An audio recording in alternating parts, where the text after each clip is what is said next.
Perhaps we need some outside universal threat to make us recognize this common bound. I occasionally think how quickly our differences worldwide would vanish if we were facing an alien threat from outside this world.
Good evening and welcome to the Friday night edition of Spaced Out Radio tonight. My name is Dave Scott, and I'm so glad to have Keith Thompson on the show tonight talking about the UFO Paradox. We're going to have a lot of fun with him. You're going to like his beard, too. Nice and tight. Very tight beard. You know how we respect that around here. So it's going to be a wonderful, wonderful night. Let us say hello to each and every one of you in our chat room so far. We got SJ in the gold medal position. Race fan with a silver, Tim Mothman and his goatee, sharing a bronze medal tonight. As we continue on with our roll call, we say hello to Kitty Caddywhack, Robert Lamoth, and Karen in the Woo Train.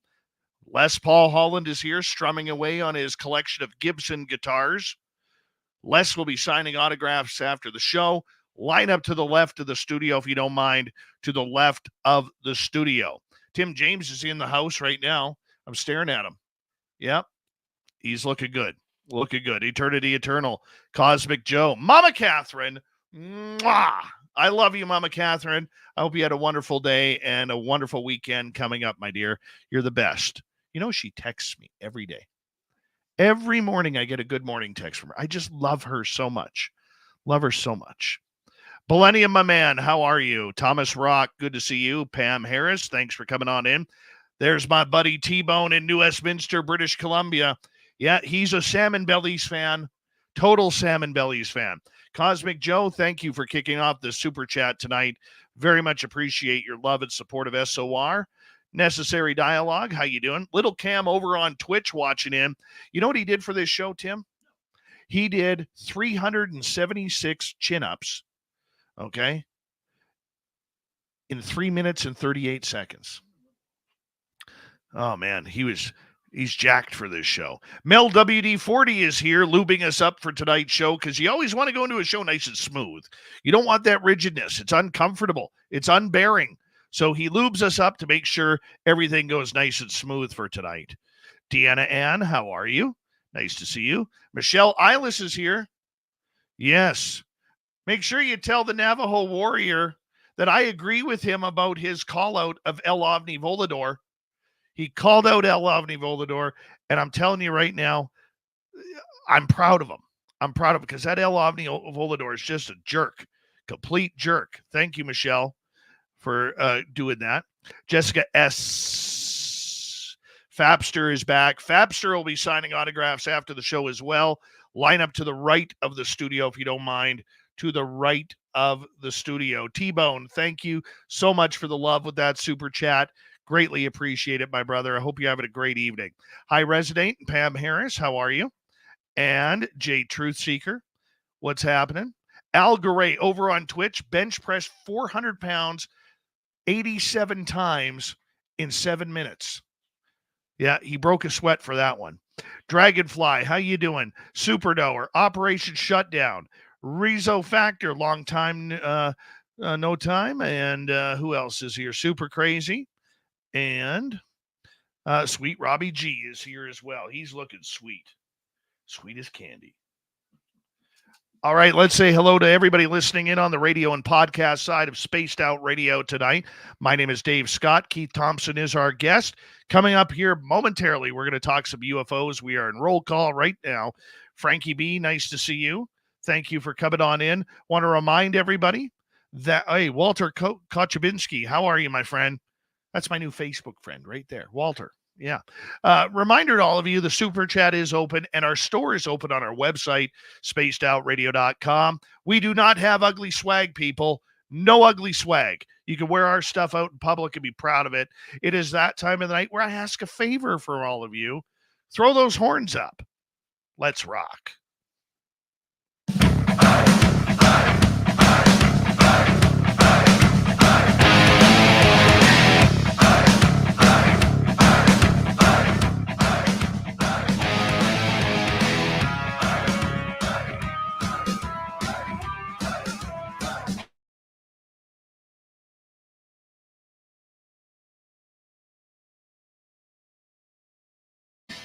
From the mountains of central British Columbia to you listening around the world, this, my friends, is Spaced Out Radio. I am your host, Dave Scott, sitting in the captain's chair, SOR headquarters. We welcome you to tonight's show on our terrestrial affiliates around North America, digitally on every major podcast network. Our website, spacedoutradio.com. We have a plethora of features for you. Rock out Bumblefoot, read the news wire, check out our site as well. You can follow us on X at Spaced Out Radio, Instagram, the Spaced Out Radio Show, and on Patreon in the Space Travelers Club. Tonight's show is brought to you by Chive Charities. Help make the world 10% happier by visiting Chive Charities today. You can find them on our website.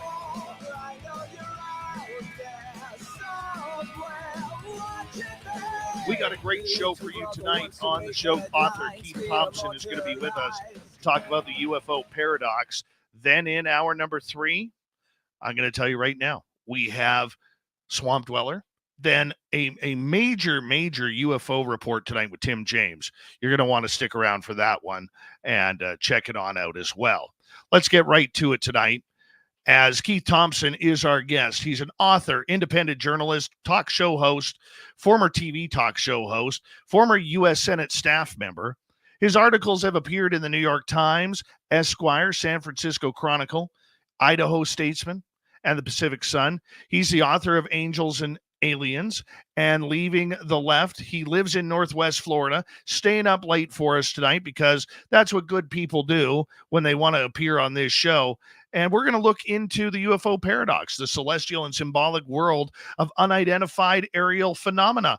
Keith, thank you so much for coming on Spaced Out Radio for the first time, my friend. It's good to have you here. Dave, it is great to be here. Great to be in Bigfoot Crossing area. I see behind you. And it's not a problem at all to be up. I find when I do a late night show, that's where things really happen. We were talking earlier, you and I, about our mutual appreciation for the great Art Bell from the high desert in the middle of the night. This is Coast to Coast. Oh, yes. From the Kingdom of Nye. You know what? I got to tell you, in 2010, I drove my family down to Disneyland. And then we went over to Las Vegas for a couple of days. Then we drove north through Nevada to come home. And I had no idea where Nye County was. All of a sudden, it comes through. We're passing on the highway in the middle of nowhere. There's a mountain on our right, and there's this long desert on the left. And it says you're entering Nye County. And I flipped out. I'm like, I'm in the Kingdom of Nye right now. This is Art Bell's legendary area right now. Like, I was literally fanboying out there, and I'm opening my window. Art Bell, where are you? Where are you, Art Bell? You know, but it was just a great memory, man. Oh yeah. What the announcer? West of the Rockies, 1-800-389-3496. East of the Rockies, and the wild card line. Oh, you got that right, my friend. You got that right. How did you get started in UFOs and alien encounters? Well, that's the question. I was, in fact, 12 years old. It was the 6th grade. I did not see a UFO, so I don't have my own UFO story. I've never seen anything in the sky that didn't seem to belong there. although the sky's a pretty amazing thing if you just sit back and watch it during the day or the night. There's a lot of happenings. It was my turn to give a current events report in my 6th grade class. And at the time, I grew up in Northwest Ohio. At the time in nearby Michigan, there was a 3 or 4 day continuous UFO flap. That's what they called them, when a UFO phenomenon, a UFO sighting was recurring over several days. Made the national news. Walter Cronkite led the CBS Evening News at least once, maybe twice, with this legendary story in Northwest or central Michigan. So I collected news clippings for this story, and it was my turn. And so I told the fellow students about this sighting. In particular, this sighting was important because the Air Force consultant named J. Allen Hynek, who you probably know that name, he came to be an important figure in the UFO field. He flew in, as he often did, and he investigated. He talked to witnesses. He went around and looked at a lot of the hot spots. And it came time to give a news conference. So I told my class about it. He'd stood up at this podium, and my classmates were really fascinated with his story because they had not been following it like I was. I mean, they were normal 12-year-olds. They were out playing football and baseball and doing stuff the normal 12-year-olds did. But this week, it was my turn to get ready for my class report. So I told about how he stood up at a news conference and he said, I can't explain all of the sightings in any kind of monolithic way, but I can say that possibly, conceivably, maybe, he put all the qualifiers on, that maybe near the edge of town in the Moss area, that one could have been swamp gas. First of all, let me just simply say, as you probably know, swamp gas is a natural phenomenon that occurs in swamps and mosses and boggy areas, and it's luminous gases that rise and sometimes catch fire. So there are lights. They're called swamp gas, swamp lights. Well, Hynek was mortified because as soon as he said it could have been maybe possibly swamp gas on that particular area, in that particular area, he saw the reporters jump up out of their seats and go to their payphones and call the news bureaus and say, Air Force explains Michigan sightings as swamp gas. But he hadn't really done that. He knew that he had not spoken carefully, but that was the national perception. So I told my classmates about this. It took time. Finally, the time came to take questions from my classmates. Somebody said, do you think it was aliens from outer space, Keith? And I said, well, I don't know. That's some people do, but I don't know. The lights were what they were. Could have been that, but that's an interpretation.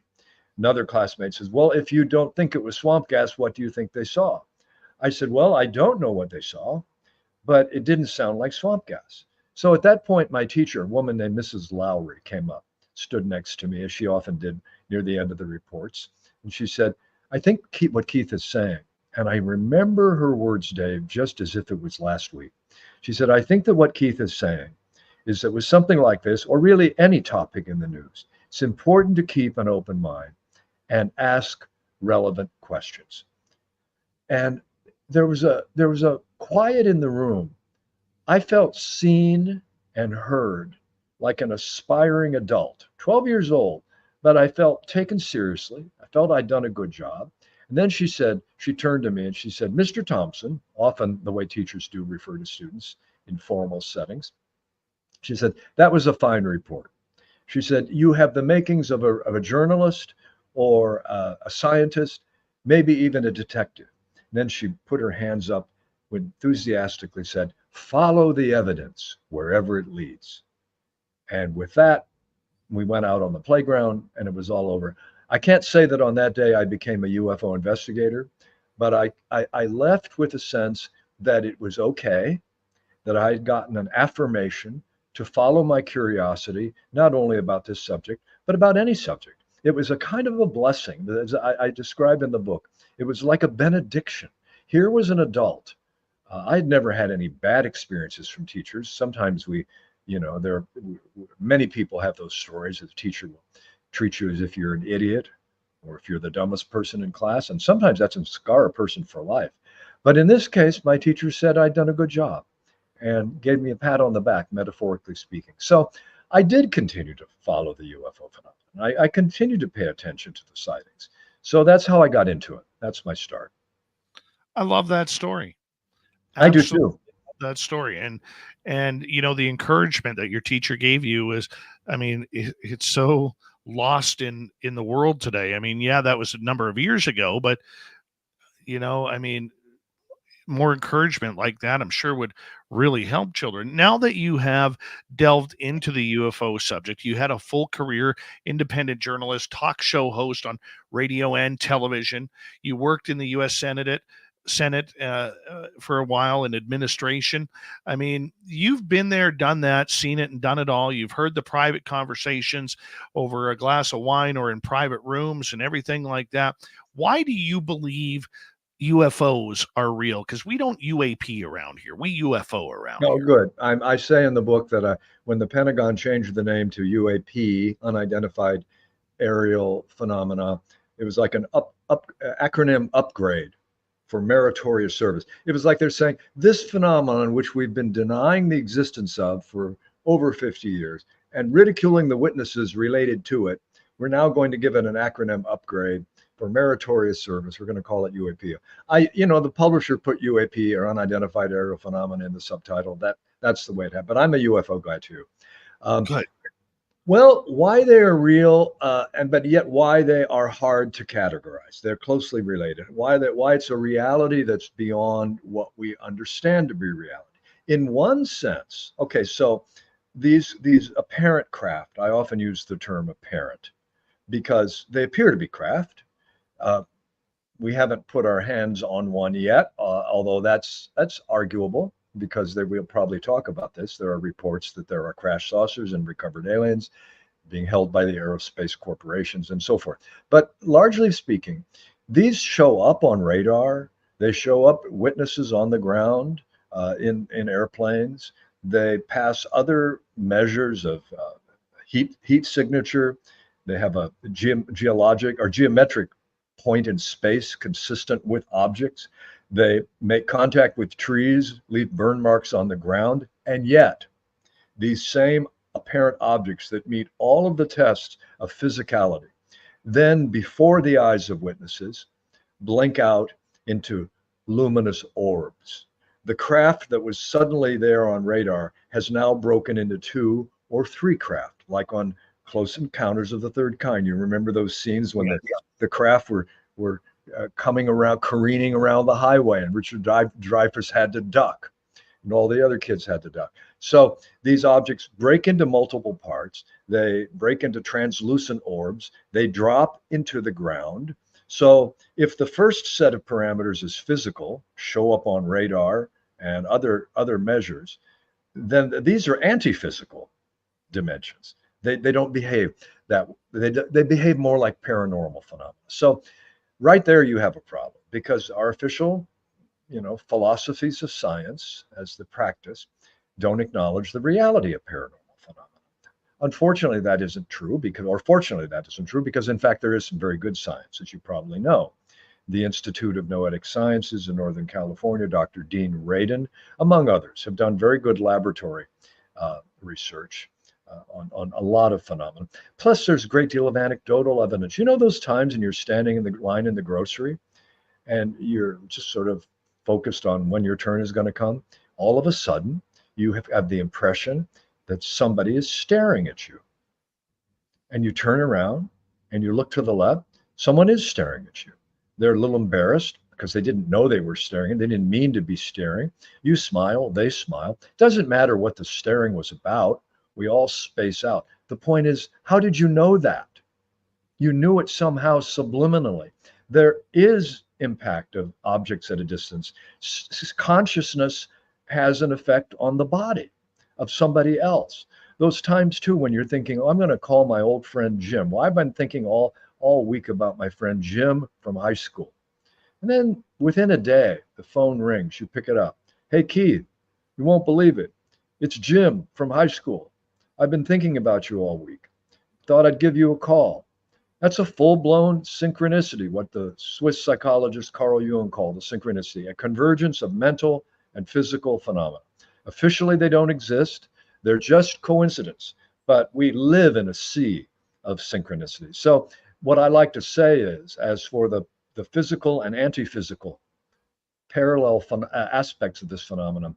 The UFO phenomenon didn't get the memo that says that the physical world and the mental world are permanently divided. It didn't get the memo, so it forgot to behave as if that's the case. With the UFO phenomenon, we have the transgression of the divide, the supposed rigid divide between the mental and the physical being completely violated all the time. So we have a phenomenon that I think is going to require, in order to come to terms with it, we're going to have to do some serious thinking about the nature of consciousness, and our models of philosophy of science are going to have to include new information. What I like to say ultimately, Dave, whether it's with UFOs, near-death phenomena, paranormal phenomena in general, a point comes when, after a certain point, when phenomena continue to show up, when they make themselves known in the territories of reality, and they still don't show up on the maps of reality, then at some point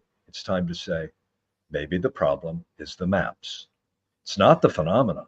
The phenomenon exists. Our maps aren't up to date. Has anybody checked the maps lately? Well, it turns out no, we haven't checked the maps lately. They're not up to date. So just as when the adventurers came to the New World, Magellan and Columbus, they had their maps, of the New World. And in one corner of the map, it said, there be the sea serpents. It was assumed that there were sea serpents there. Well, it turned out there were no sea serpents in the sense that they understood. What they meant was the unknown. So I described many examples in the philosophy of science, including Galileo, the Italian philosopher, the Italian astronomer, who had the misfortune of, sitting at his table and doing calculations and then confirming those calculations with his device called a telescope. He found out, well, gee whiz, turns out the Earth orbits the sun, not vice versa. He began to announce this in the town square. He soon got a call from the agents of official culture in that day, the Vatican. And they said, Sir Galileo, stop saying the things you're saying. He says, you don't have to take my word for it. Come look at my calculations. Better yet, look through my telescope. Famously, the Vatican thought police refused to look through his telescope. He said, empirically, you could come to the same conclusion I do. Well, I often say that mainstream science is in default on this phenomenon. They ridicule it, joke about it. I don't mind personally. I don't need, for my sense of dignity, to get the approval of science. But it's ultimately absurd. Scientists should be the most curious people in our society, but they have consistent. May I please interrupt you there for a quick second? Because I just want to bring up a question for you in regards to mainstream science. Are they denying it or are they hiding it? I think they're mostly denying it. I know there are stories about scientists who were on the inside of the inside. This book is not about specifically the disclosure movement per se. Although I do say the book is all. Someone says, "Is your book about disclosure?" I said it's entirely about disclosure. But by that I mean I disclose the phenomenon. I disclose how this phenomenon interacts with people in ways that are confounding. That's the disclosure. But anyway, I think mostly you have people like the astronomer Neil deGrasse Tyson, who comes on to these science shows. He gets called in as the science expert very often. And even though he's mostly a TV scientist, which is fine, he's got a nice gig. And he will often begin by saying, say to the host or the guests who made maybe a strong case for the UFO phenomenon. He goes, look, I haven't looked very deeply into this stuff, but I can simply tell you off the top of my head, this doesn't happen. I often, when I hear, and that's almost what he often will say. I haven't looked into it, but I can say that this is nonsense. Well, I haven't looked into it is not the language of a scientist. So he may be called, and I'm not beating up on Neil deGrasse Tyson. This is a sort of a stereotypical response. They make a point of saying they don't even look into the phenomenon. They don't look into the cases. What other area of science is that accepted? If I were to go to Neil deGrasse Tyson's astronomy conference this year and say, Dr. Tyson, I've studied the UFO phenomenon. I'd like to speak at your conference on astronomy. Well, what's your qualification? I haven't looked very deeply at the evidence of astronomy, but I have some strong opinions. He'd probably say, no, you're not going to speak because you're not familiar with the data. I'd say, I busted you, pal. You're not familiar with the data in my field either. And so I find that remarkable. that the agents of official culture, and including in the news media, you still have shows that begin on the top of the hour. Our guest today is Keith Thompson, and they play the X-Files theme. I don't mind it. I think it's fun. But you can tell when a show is going to take the giggle factor and put it right up front. Yes, the X-Files music usually gives it away on what it's going to be. That's very much for sure. We got about 3.5 minutes to go before we go to break here at the bottom of the hour. Author Keith Thompson is our guest tonight. Let me ask you this. Do you think the public is ready? The mainstream public, who is more interested in the apps on their phone than looking up to the stars, do you think they are ready for any sort of imminent UFO or extraterrestrial life form on this planet? Well, it depends what form the disclosure takes. You know, the legend is, and I mean legend, the evidence is pointed to the possibility that aerospace corporations have recovered craft in pieces, also entirely supposedly intact craft. That's one I have a hard time wrapping my head around. But and also alien body biologics, David Grush, the military officials. So if that stuff were to be hauled out and revealed, what form would it take, and what kind of display would it be, and would there be definitive evidence that it is what it is said to be? You know, we're living in an age of massive artificial intelligence, AI, fake memes all the time. We see it in the political campaign right now, hilariously. I don't know what form the confirmation would take, but and so that you know we're heading out with this segment, but we could come back to this for sure. Well, we got 2 minutes here. Oh, So okay. let me ask you this then. You know, like, I don't believe we are in a disclosure movement. I believe we are in a confirmation that the phenomenon is real. I think there's way too many secrets to give up in order to keep the secrets going. Okay. And there's a lot of people, I think, who'd probably get in trouble for that. You know, many retired, many current, you know, and I'm just not sure if the public really truly would comprehend what is truly going on with this subject. I think you're absolutely right. I think we've had so much official deception.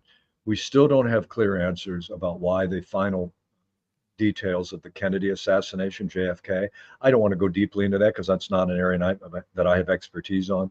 But there's some reason why those final documents haven't been released. It's probably because the story goes beyond Lee Harvey Oswald. The lack of credibility of our government across the board, the COVID lockdown, logic of all of that, the fake science that was brought out, stand 6 feet apart, and all of that was not based on any real science at all. So yeah, I think you're right. I think there's a credibility crisis, a credibility gap. I think Walter Cronkite famously called it back in the 60s on Vietnam, when Daniel Ellsberg released the Pentagon Papers, said, guess what? You haven't been told the truth about how we got into Vietnam.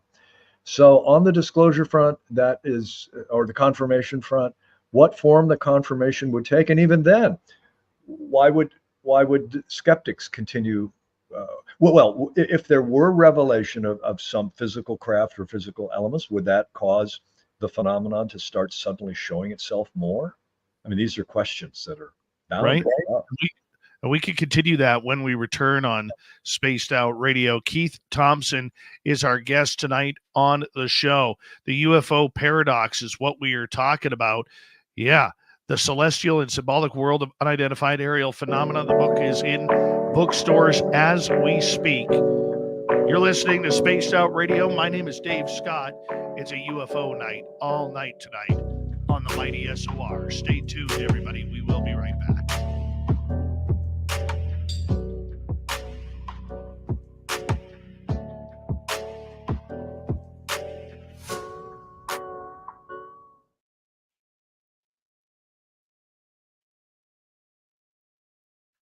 All right, my friend, that was a good start. Told you to be quick.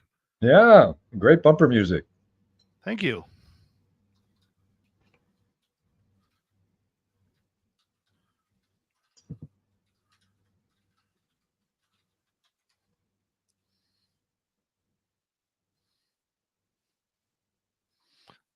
This is fun. I love this subject. You're extremely eloquent. Thank you. Oh, thank you. Well, I've had quite a few of these interviews now, so uh, but yet every time I say the same thing, I feel like I say it in a. I mean, I've told my story about 12th grade, 12 years old, sixth grade, a lot of times now, but it's always like telling it for the first time because it's still very alive for me.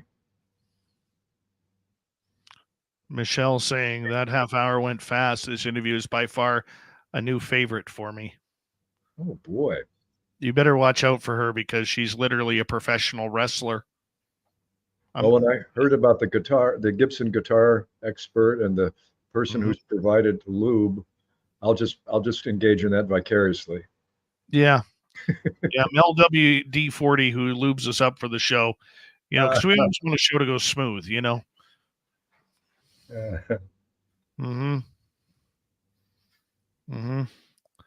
Actually, Michelle's husband, who goes by the Navajo Warrior in the wrestling ring, he's actually into powerlifting. Like he competes in those strongman contests. Oh wow. Yeah. Yeah, that guy could flick me into tomorrow. Is he the one who did the 400 pounds? I wrote that down. No, that was Algaray, or Algaray over on watching on Twitch. Yeah. You get a lot of the same people each and every night here, and you got to be able to have some fun with them, Well, it's great that you call their names the way you do. I mean, it makes it a real community. I was struck by that. Yeah, thank you. We have a lot of fun with it. I saw you enjoying that. Travis William Oostus, how you doing, my friend? I hope you're doing well, my brother. Oh, he's a world champion now, so he did win the seniors. Nice. World champion what? In powerlifting or strongman. Senior strongman. Congratulations. Yeah, that's amazing. It's amazing.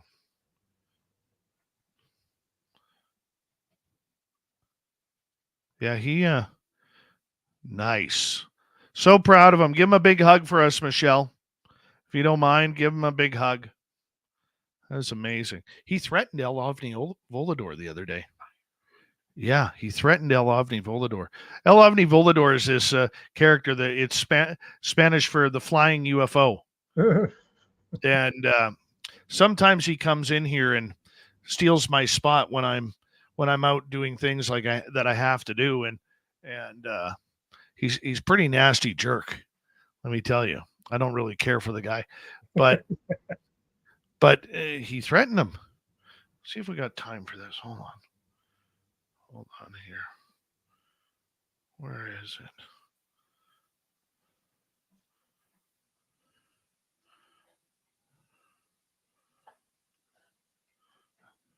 Here we go.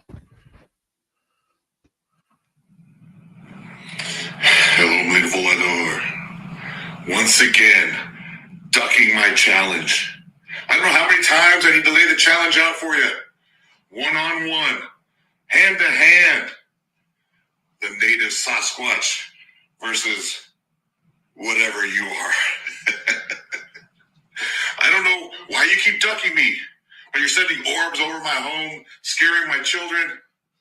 But man, once we get locked into that steel cage, if that's what it needs to be, steel cage match, don't duck me any longer. I'm getting tired of waiting. You are mine. I tell you, about time somebody stood up to that Elovni Volador. It's horrible. That guy's a Navajo warrior is going to tear him apart. Oh, it's going to get real. I can assure you, it's going to get real. All right, hold on 1 second here, Keith, because we are going to get going. That was from Navajo Warrior to a threatening message to Elovni Volador. Hi, gorgeous and amazing Kira. How are you? Good to see you. Yeah. I'm gonna mess with me personally. I'm not gonna mess with somebody who can bench press me 800 times. Not doing that. But Thank you to Cosmic Joe and T-Bone for the super chats. Here we go, everybody.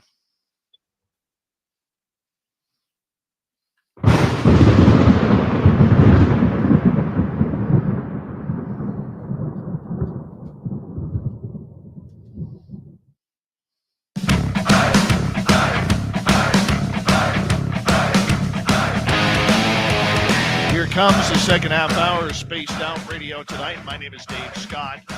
We appreciate you tuning us in as we're talking the UFO Paradox with author Keith Thompson. But before we bring in Keith, once again, we want to remind all of you that if you've missed portions of this show or others, you can always check out our free archives by going to youtube.com/Spaced Out Radio. Do old Davey the favor, hit that subscribe button. Our website, spacedoutradio.com. We have a plethora of features for you. Rock out to Bumblefoot. Read the Newswire. Check out our swag as well. Follow us on X at Spaced Out Radio, Instagram at Spaced Out Radio Show, and on Patreon in the Space Travelers Club. Keith Thompson is here. He's got a beautiful book out, and it is called The UFO Paradox, The Celestial and Symbolic World of Unidentified Aerial Phenomena. It's on sales in every major bookstore right now. Keith, thank you so much for being here tonight to talk UFOs. Thank you. And by the way, it is a beautiful book. I had an art director that I was very pleased with what they designed. They asked my views on how to bring into, visual form what I had written. I gave some clues, but I'm a word person, not a visual artist. And boy, his name is Aaron Davis, I'm pretty sure. But so go look at the book and then buy it. It's a gorgeous book. Well, we know it's on sale because Tim, our UFO guy, his wife actually found a copy for him last week. Didn't even know you were coming on the show. Total synchronicity. And I love it when things like that happen. I totally do. We were talking. It's also an audio book too. So those who like to listen to them during their exercise or driving, I spent many hours in the studio doing the book. It's quite an adventure. A lot of what you talk about is regarding the UFO experience, the experience people have. Now, the one thing that has happened over the last number of years within ufology is the experiencers have really been kicked to the side because of the governmental influence on this subject and those who have come out, whether it's Chris Mellon, Lou Elizondo. I'm not saying it's their fault, but it's kind of been pushed to the side with that. And I'm just curious, why did you decide to focus on experiencers and what they are going through rather than getting real technical with it? Well, there's a couple of, boy, that's a great question. And it goes to the heart of what I did try to do. When I was working on the book, I was just intuitively drawn to these stories of individuals and the difficulty they face being what I call a cognitive minority, meaning when you know something, when you have certain knowledge, a certain kind of knowledge that is not widely shared, it's not confirmed to be real, but it is the most compelling experience you've ever had, you have some choices to make. Do I talk about this to somebody else? Do I share it with others? And so I decided to feature this in terms of the mythographer, the mythologist Joseph Campbell, whose work you probably know. He's famous Hero's Journey. He studied all of the mythologies of the world and came up with the idea that there's a single motif that's in all the myths of the world. And usually the mythic adventurer, the hero of a myth, the protagonist of a mythic story, begins with a separation from ordinary reality. Then they go into a vast middle period, which in the fairy tales and in the myths is usually you're in the dark forest and you don't know where to turn next. You don't know what to do. Some people who have extraordinary experiences involving UFOs or near death spend years in the dark forest because they have an experience that is so unsettling that they can't organize it in terms of conventional reality. But then the third stage of what Campbell called the end of the initiatory process is a return to society, but with some knowledge that society can integrate and make use of. So I decided to feature the stories. For example, in the Zimbabwe, Africa story of 1994, the students who were on the playground of the private school called the Ariel School. Yes. The teachers were all in a meeting. The staff were all in a meeting. And just paradoxically, you could say, the students were all on the playground. A craft landed. Creatures, beings, humanoid beings came out. They did not threaten the children. The children were quite astonished. Many of them were afraid. One young girl named Emily Trim found that this alien had very deep, dark, round eyes, locked eyes with her eyes, and back and forth. She later told Dr. John Mack of Harvard, who flew in to investigate, a courageous psychiatrist whose fate was to take this phenomenon seriously, not to believe it or disbelieve it, putting those categories aside, to investigate what people were saying, including young students. So he interviewed her, and he said, how did you get these images? You say that you feel the aliens were trying to tell us something about technology and about our environment. How did you get that information? And this little girl, 8 years old, Emily Trim, said, I got it through my conscience. Use the word conscience. She probably meant to say consciousness. What she ultimately said was, yes, the information just came through telepathically, John Mack said. Well, she didn't know what that word meant.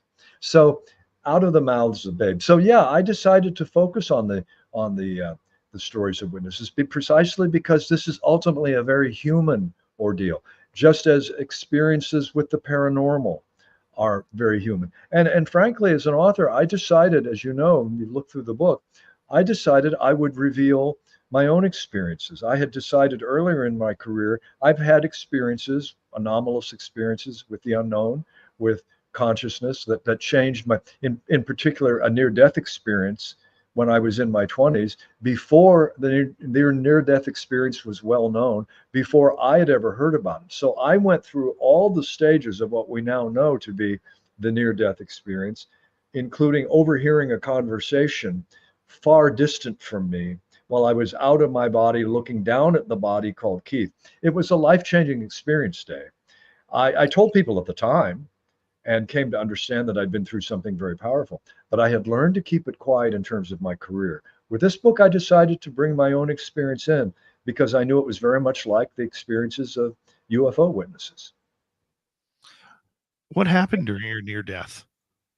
I was in Hawaii, lived in California at the time. I visited Hawaii with friends. We rented a house, and we were sightseeing on the day after we had gone to Hawaii to run the Honolulu Marathon. We all completed the marathon. We weren't there to set any world records, but we all completed that 26.2 mile thing. And the next day, to kind of celebrate and our bodies were tired and stiff, we went to Sunset Beach, which, if anybody knows that beach, it's where the world championships, surfing championships happen. And there are signs, permanent signs, metal signs that say, if in doubt, don't go out. Very serious waves. Well, I had no doubt. I was in my 20s. I had just finished a marathon. We all felt rather bold. So I went out in the, waist level and did not measure the difficulty very well. Got carried out very fast by riptides. Had no idea how to navigate riptides. Long story short, it was a near drowning experience. I was crushed by giant waves from behind and pulled out to the point that came. I said, I'm about to die. And the next thing I realized, I said, I'm going to die. And my friends were on the shore. I'd been carried very far out. At that moment, I felt myself rising up. I thought, oh, I'm rising up from the bottom of the ocean. But I wasn't rising up from the bottom of the ocean. I was rising up. I had never heard of an out-of-body experience, never heard the phrase. I was not interested or knowledgeable of paranormal experiences and so forth. So I experienced myself leaving my body through the back of my head, seeing my body in the ocean, saying, well, wait a minute, that's Keith. I used to see from that body, and now I'm seeing that body.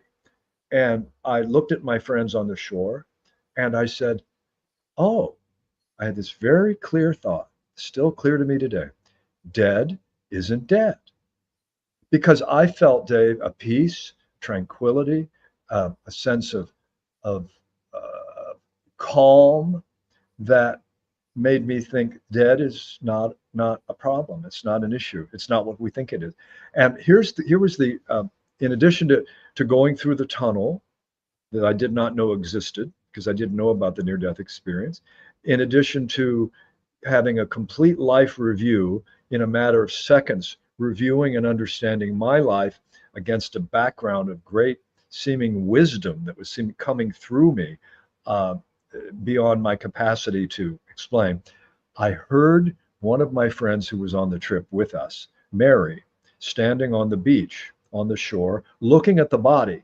I'm wherever everything is. I have become everything. I'm awareness from 360 degrees and maybe more. Looking at at the body called Keith, looking at my friend Mary and Moore, and Mary says to Moore, "Why didn't he listen?" Just in the same tone of voice, I'm saying, why didn't he listen? I told him it was too rough, it was too dangerous.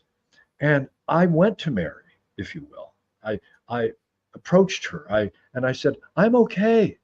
I'm really okay. This is all okay. This thing is bigger than we know." But she couldn't hear me. So that confirmed for me that I had died, because apparently you can hear them, but they can't hear you. So that was, here's the key. Here's the thing that really blew my mind. I don't know how it was that I ended up back at my consciousness, the consciousness that had become infinity, seemingly, suddenly was back in my body. I was being floated into a quiet area, a cove, with two dolphins by my side. My friends coming out into the rocks, pulling me up, taking me out. I was very lucid, very conscious. One of my friends, Moore, said, man, we thought you'd given up out there." I said, "I did. You understand? I did. But I came back." And I looked at him, and I could see in his face that he thought I was delirious, because he too didn't know about the near-death experience. So he knew that you don't die and come back. But I knew that I had died, or had approached the vicinity of death, you could say, and had come back.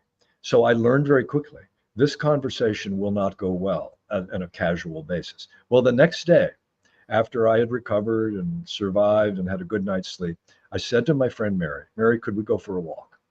She said, "Yeah." And she said, "What's up?" I said, "Well, I heard what you said yesterday." She says, "What do you mean?" I said, at the shore with Moore, you said, "Why didn't he listen? Why did he go out?" I told him it was too rough. I told him it was too dangerous. Dave, she just, the blood drained from her face. Oh my. Because we were both in our 20s. We weren't philosophers. We didn't know anything about consciousness. We hadn't thought about what consciousness is. Is it something that the brain creates, or does it, which I don't think it does, because I experienced being out of my body, but being conscious. Consciousness is the brain permits consciousness. That's a larger story. But what we both understood was that should not have been possible for me to hear her 200 yards or more out into the ocean, which I was that day, in which she was speaking casually, saying, "Why didn't he hear me?" This is very common, as you probably know, when people come back from surgery after a near-death experience in the hospital. And the doctor says to the patient, "Well, you're back. The anesthesia's worn off. I'm going to tell you the prognosis." The patient looks up at the doctor and says, "I already know the prognosis. I heard you telling Dr. Smith in the other wing of the hospital this morning. You were eating a tuna sandwich and spilled it on your tie. I see the spot." I mean, this is how the near-death experience was discovered, when people would come back from these things telling doctors who did not have training that made them think that was real. The most honest doctors and scientists on the near-death experience are those who've taken the phenomenon seriously. Such phenomena as being out of the body and overhearing experiences beyond the framework that the senses can pick up. So I do develop the idea that the near-death experience and paranormal experiences and the UFO experience are all part of a larger matrix. I can't say that I can explain it, but I do know they're part of a larger reality. Yeah, and I've never experienced that. It's the one thing that I haven't experienced that I don't want to, and you're right about science not really looking into this too much. I mean, I don't know if you know the story of Dr. Eben Alexander. I mean, this is a guy who is one of the top neuroscientists at Johns Hopkins University or hospital, whatever it's called. I apologize. But he didn't believe in any of this until he had his own NDE. And now he is a leader in trying to learn what this is all about, because he knows what he saw. He can now recognize at Johns Hopkins now, they've tested over 3,900 people who claim to have had near-death experiences. I mean, I fully believe your story. And, there's a lot of truth to what you were saying. Do I have proof of that? No. But those who go through it are the only ones who can really know what it's about. And that also ties into UFO experiencers or alien contactee or abductees, because they know, and an experiencer can tell whether another experiencer is BSing or not.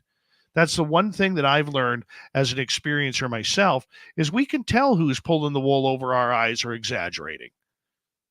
Oh, absolutely. And that's why I made the decision when I was writing my book, when I had really felt my heart opening up to people like the young girl at Zimbabwe, Emily Trim, or Calvin Parker, one of the two men who was abducted in a famous case in Pascagoula, Mississippi, 1973. By the way, I went to Pascagoula to get to know Calvin Parker in his late 70s or maybe 80s by the time he passed away last year. So I got to know him in the year before he died.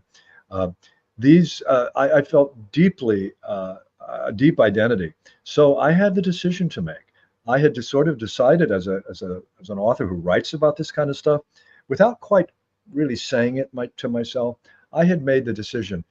I shouldn't talk about my own experience because I'm dealing already with weird stuff. I'll be more credible if I just come across as a journalist. Well, that served me for a long time. But you live enough of your life. I'm in the next, the later adult period of my life now, totally happy with that, because I wouldn't go back to being 20 now. You couldn't pay me to be 20 in today's culture. Does not appeal to me. In any case, I decided in writing this book, I really sat down. I said, are you going to bring your own story in? And a part of me, it's a larger part of myself, you could say. It's what the Greeks call the daimon. That sort is a part of who we are that is not who we identify with. But a voice, it wasn't an actual voice in the room, but a voice in my consciousness says, do you want it? Do you want your book to be true? That's the answer to your question.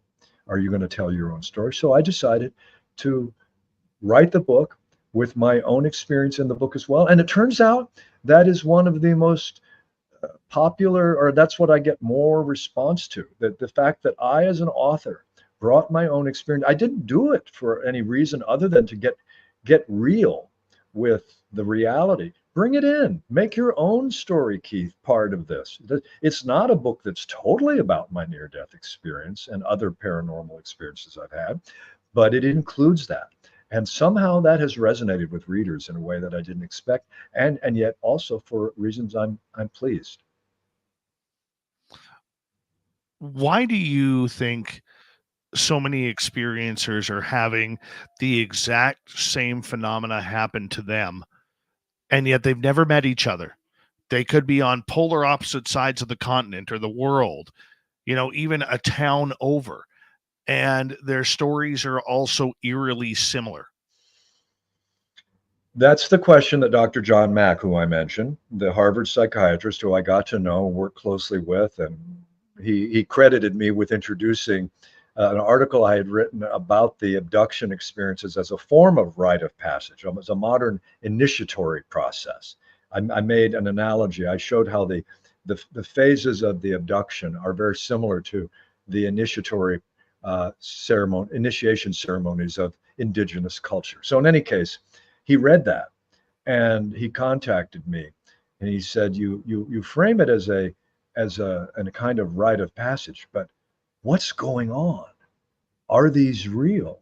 So we got to know each other, and he put himself on the line at Harvard. Anyway, I mentioned Mac. He was a psychiatrist. So true to his calling as a psychiatrist, he said, I'm going to see if there's a psychiatric explanation.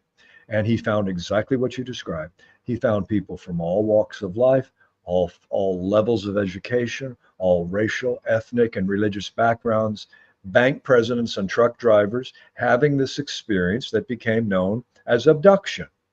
Involuntarily being separated from your surroundings, whether from your car or your home, into a realm that makes no sense. It's something out of a dream, except there are often witnesses, and there are, like you say, there are similarities that cannot be explained by the debunkers. The debunkers are people who pretend to be skeptics, honest skeptics. And there's a place for honest skepticism. I'm a skeptic. I don't take things on face value. I probe more deeply. But that's different from debunking. The debunkers often say, oh, these abductees, they just read the books about abductees. They all read the famous Betty and Barney Hill case in 1961. They all read Whitley Strieber's book. No, they didn't all read those books.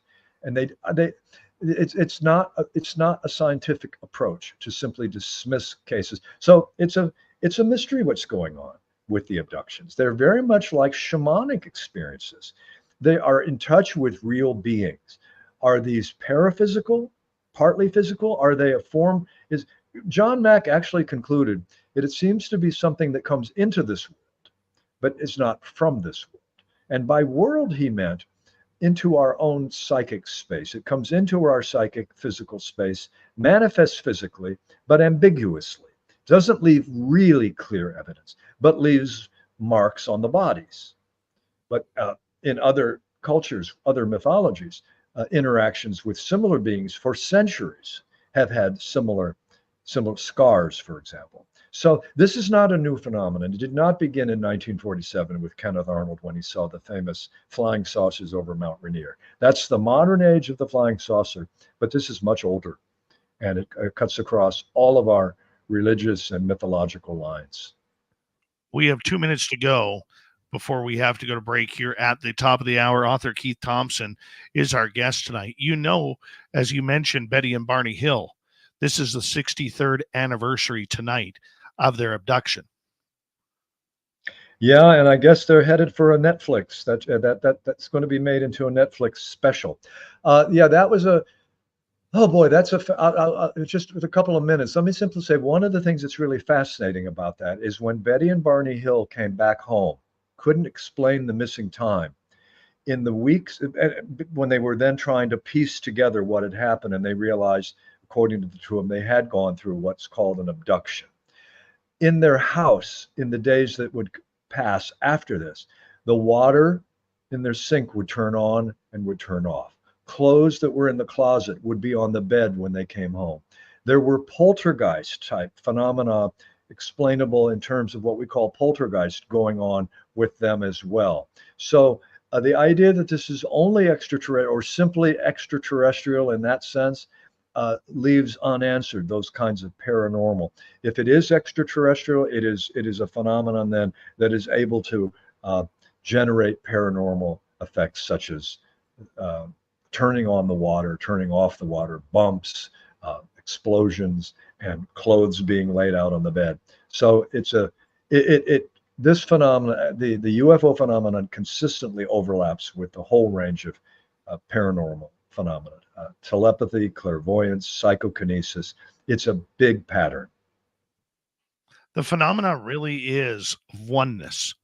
That's the one thing that I have learned over the last few years here, probably 3 to 5 years, is that it is all oneness. It is all connected. It is all uniquely brought together by some invisible string that we do not understand, with everything sewn together. Keith, I'm going to get you to hold on right there because we are going to go to break at the top of the hour. When we return, some of Keith's favorite UFO stories as well. We'll get to some audience questions. So if you're in our YouTube channel, or you're on Twitch, or you're on X, and you have a question, please put it in capital letters, and I will get it to Keith here in the next hour. UFO Talk with Keith Thompson about his brand new book that can be found on every major bookstore. The Ufo Paradox, the celestial and symbolic world of unidentified aerial phenomena. We'll be right back. This is Spaced Out Radio with host Dave Scott.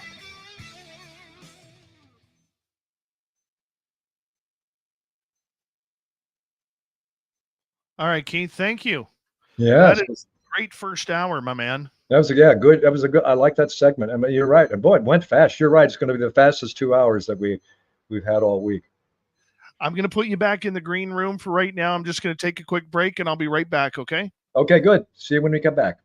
All right, we'll be right back, everybody.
All right, I am back. And we'll bring Keith back in. Keith, this is so awesome. So awesome tonight. Thank you for a great night of radio, man. Well, I'm wide awake too, so I may not get to sleep later on. but it's a That's weekend. All right. Oh, man. I'm battling a little bit of a start of a cold here. Going through our house. Trying to keep everything normal. You know, you can feel as sick as you want, but as long as when your voice starts to go, that's when I got Halls, I got Vicks inhaler. I'm on Tylenol or Advil cold and sinus right now. I got Vicks Vapo Rub all over my chest. Oh yeah, I'm a walking medicine cabinet right now. Do you ever use those little packets called Emergency? I don't. Tim does. It's Emergency. It's a little packet of a whole box of them at the health food store with antioxidants and vitamin C. You kind of can really add it to your glass of water. It's like a little fizzy. And it on right there. Thank you to T-Bone ×2 and Cosmic Joe for the super chats.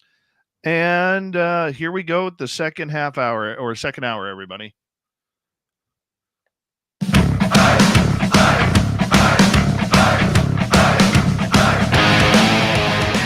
And here we go with hour number 2 of Spaced Out Radio tonight. The UFO experience, the paradox, and much more with Keith Thompson coming up right after this. Hello to everyone listening in on our terrestrial affiliates around North America, digitally on every major podcast network.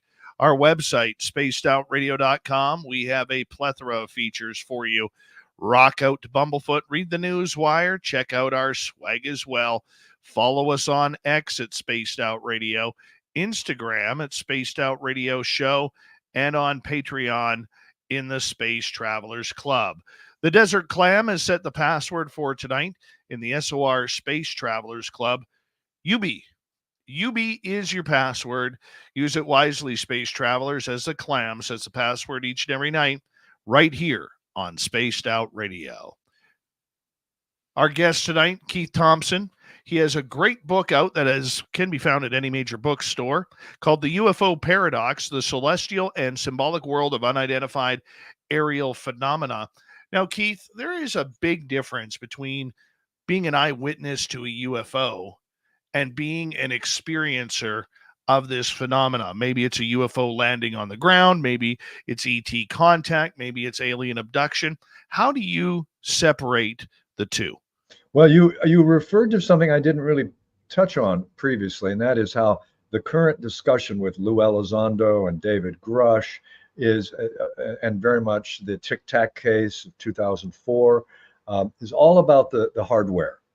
And of course, what David Grush has maintained is that there's hardware that's been captured, saucers have been captured, they've been offloaded into the aerospace companies, McDonnell Douglas and so forth, and they've got them spirited away and so forth. And you're right. As the hearings have come forward, the experiencers have felt sort of pushed to the side. It's a complex thing, Dave, because we are a materialist culture, right? So we'd say that the most real aspect of this is the physicality. So the sympathetic UFO researchers are trying to put the emphasis on, no, this is really physically real. And they don't completely disregard the experiencers, but as many of the best researchers have said, this is a phenomenon that interacts with people. I used to think that when the gatekeepers, by which I mean the voices in science and academia and the media, would consistently dismiss UFO witnesses and ridicule them, that was sort of keeping the phenomenon at a distance. I've actually rethought that. I actually think this phenomenon is directly interacting with individuals, that the witnesses are the key. John Keel, who was a researcher, wrote a book called Operation Trojan Horse, still in print from the 1960s, came to the same conclusion. He said, I used to think this was entirely extraterrestrial. I think this is actually now something closer to the paranormal. This is the same phenomenon as spirits that materialize in our era as craft. In any case, he said that the key is the witnesses, getting witness testimony. And I think that's very much the case. It's difficult for witnesses to come forward, with their experiences because of the shaming and the dismissal, which is a very constant, although it's changing. It's changing. But I still get asked by people. I was asked on a talk show recently, Mr. Thompson, if I should I come forward with my experience? And my answer to that is be very careful. I wouldn't hold a news conference in your hometown. I wouldn't necessarily go on a radio show, but I would talk with somebody in your life. Maybe it's a counselor, maybe it's a family member or a good friend, maybe it's a religious figure, but somebody who you can trust to just unburden yourself, because this is something you shouldn't hold only in yourself. You should actually try to find a support group if you can. I had a scientist on here, Rich Hoffman is his name, who actually said to us on the air he wishes experiencers would back down and get out of the way to let the scientists do the real investigation rather than have anecdotal stories on here. Now, Rich Hoffman, he's a good man, but I totally disagree with that comment that he stated.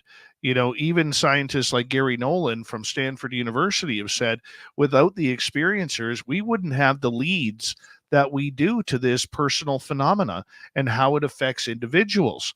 I think there's a real crossroads between those who are wanting this story to come out and those who are trying to protect the secrets.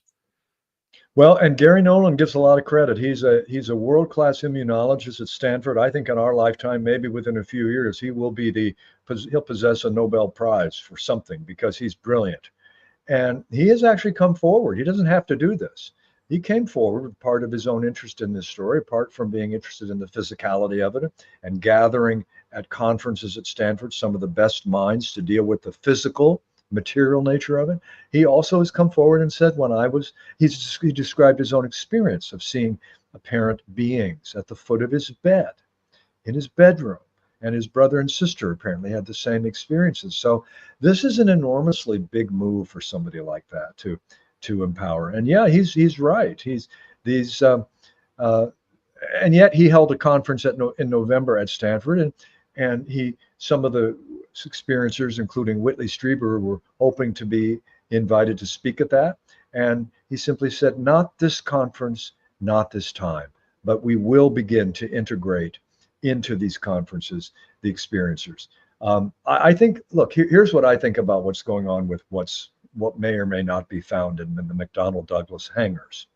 Even if something is turned up, it is revealed, it is brought forward, it is made part of the public domain, there are still facets of this phenomenon that will not be fully explained by artifacts, physical artifacts. I mean, I don't know what happened at Roswell. Something crashed, and it was far more vast in terms of its wreckage material than a weather balloon. That's not a good cover story. It could have been, was it something of our own that went awry? Was it a Russian craft that had gotten through, or was it an extraterrestrial craft? The current thinking Lou Elizondo is putting out there is that there were two craft that crashed into each other that night. So that's part of the dilemma. Lou Elizondo will come forward with his new book, which I'm totally pleased that he's out with, this book called Imminent, from his work at the Pentagon as the UFO task force chief. He comes forward and says on the various podcasts, yes, I can say that Roswell was real. Have you seen the craft yourself? I can't say any more. And he can't say more because, or so he says, because of he's under the classification, the secrecy oath and so forth. He says, I'll go to jail if I say more.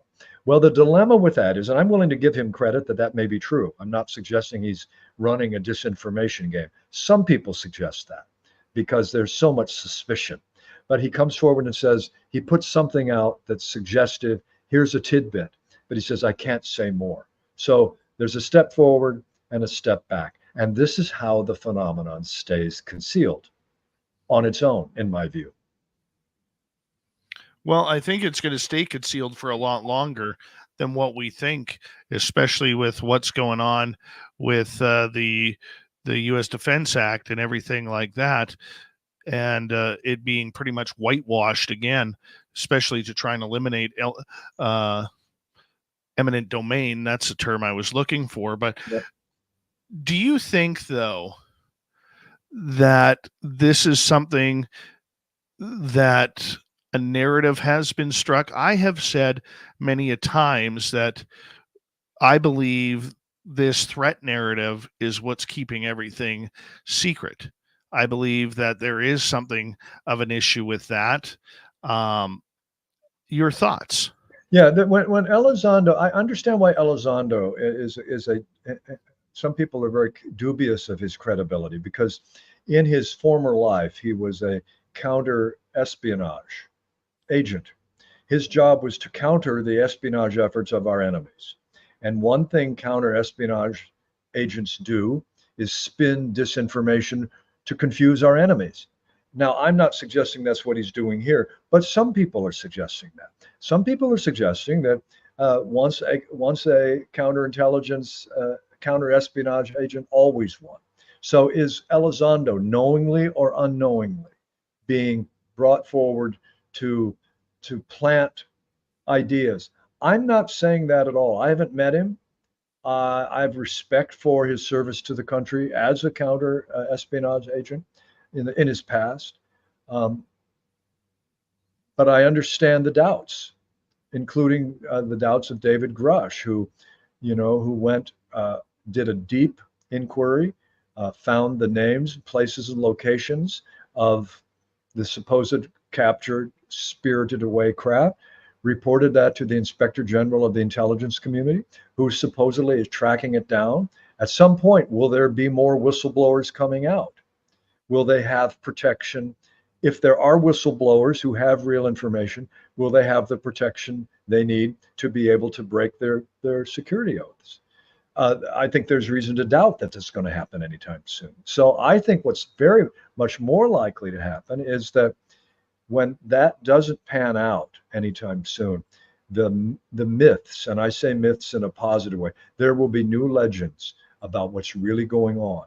And the myths will take the form of the aliens are themselves preventing this information from coming out. Let me give you one example. Leslie Kane, who wrote the New York Times, who's written good New York Times articles, including about the discovery of the UFO task force in the New York Times in 2017, recently gave a podcast, and she said, "I'm not convinced that that we have all the cards, that we hold all the cards on this." In other words, she says, "I think it's possible," she said, very sober journalist in her day job.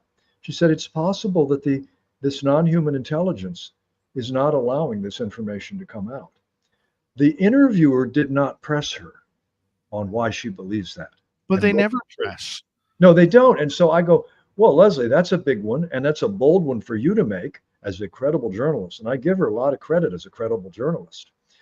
She usually covers her sources quite well, but for her to speculate about that is very far out, and it opens these questions into the public domain. So I think we're about to live through a lot of very robust new stories, that there won't be hardcore evidence, about genetic engineering, that we are already a genetically engineered species, and so forth. Many kinds of pretty wild claims about the nature of the craft. And who was it this week who? Well, I won't try to quote every author out there, but there's a lot of wild speculation that I think is going to continue to be part of this phenomenon. While at the same time, let me add this: people like Gary Nolan at Stanford will be holding sober, rational, science-based conferences. So we're going to have this phenomenon already interacts with us in the areas of science, in mythology, in religious studies. Dr. Jeffrey Kripal of Rice University, one of the smartest guys, is in the Department of Religious Studies. He says these encounters are what would have been called extreme religious experiences in prior ages. There's something to be said for that. The abductions are like a kind of primordial religious experience. Speaking of which, in your book, you have a number of stories that are in there. What's a story that you have learned over the years that really stuck out for you? Well, I would say that the story of Calvin Parker and Charlie Hickson, two guys in Pascagoula, Mississippi, 1973, went fishing one night. They worked at the shipyard together.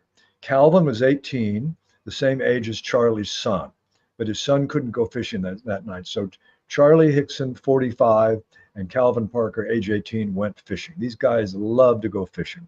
They went out onto a dock, and Calvin said to Charlie, and Calvin told me this himself, and I got to know Calvin quite well. He said, "Charlie, you're fixing to get us arrested tonight. It says here, no trespassing. We shouldn't come out here." And Charlie said, "Oh, no, the police never come down here. We're going to have us a good night. We're going to catch some fish." So they cast their lines out into the Pascagoula River, and the next thing Calvin saw was blue lights flashing on the water.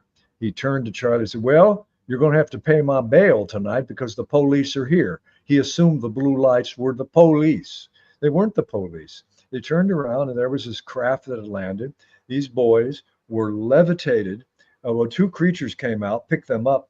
The creatures were levitating. Their feet were not on the ground. They picked them up, carried them inside the craft, and subjected them to seemingly medical examinations. At one level, it's ludicrous, right? It's absurd. It's out of science fiction. It's out of bad fiction, you could say.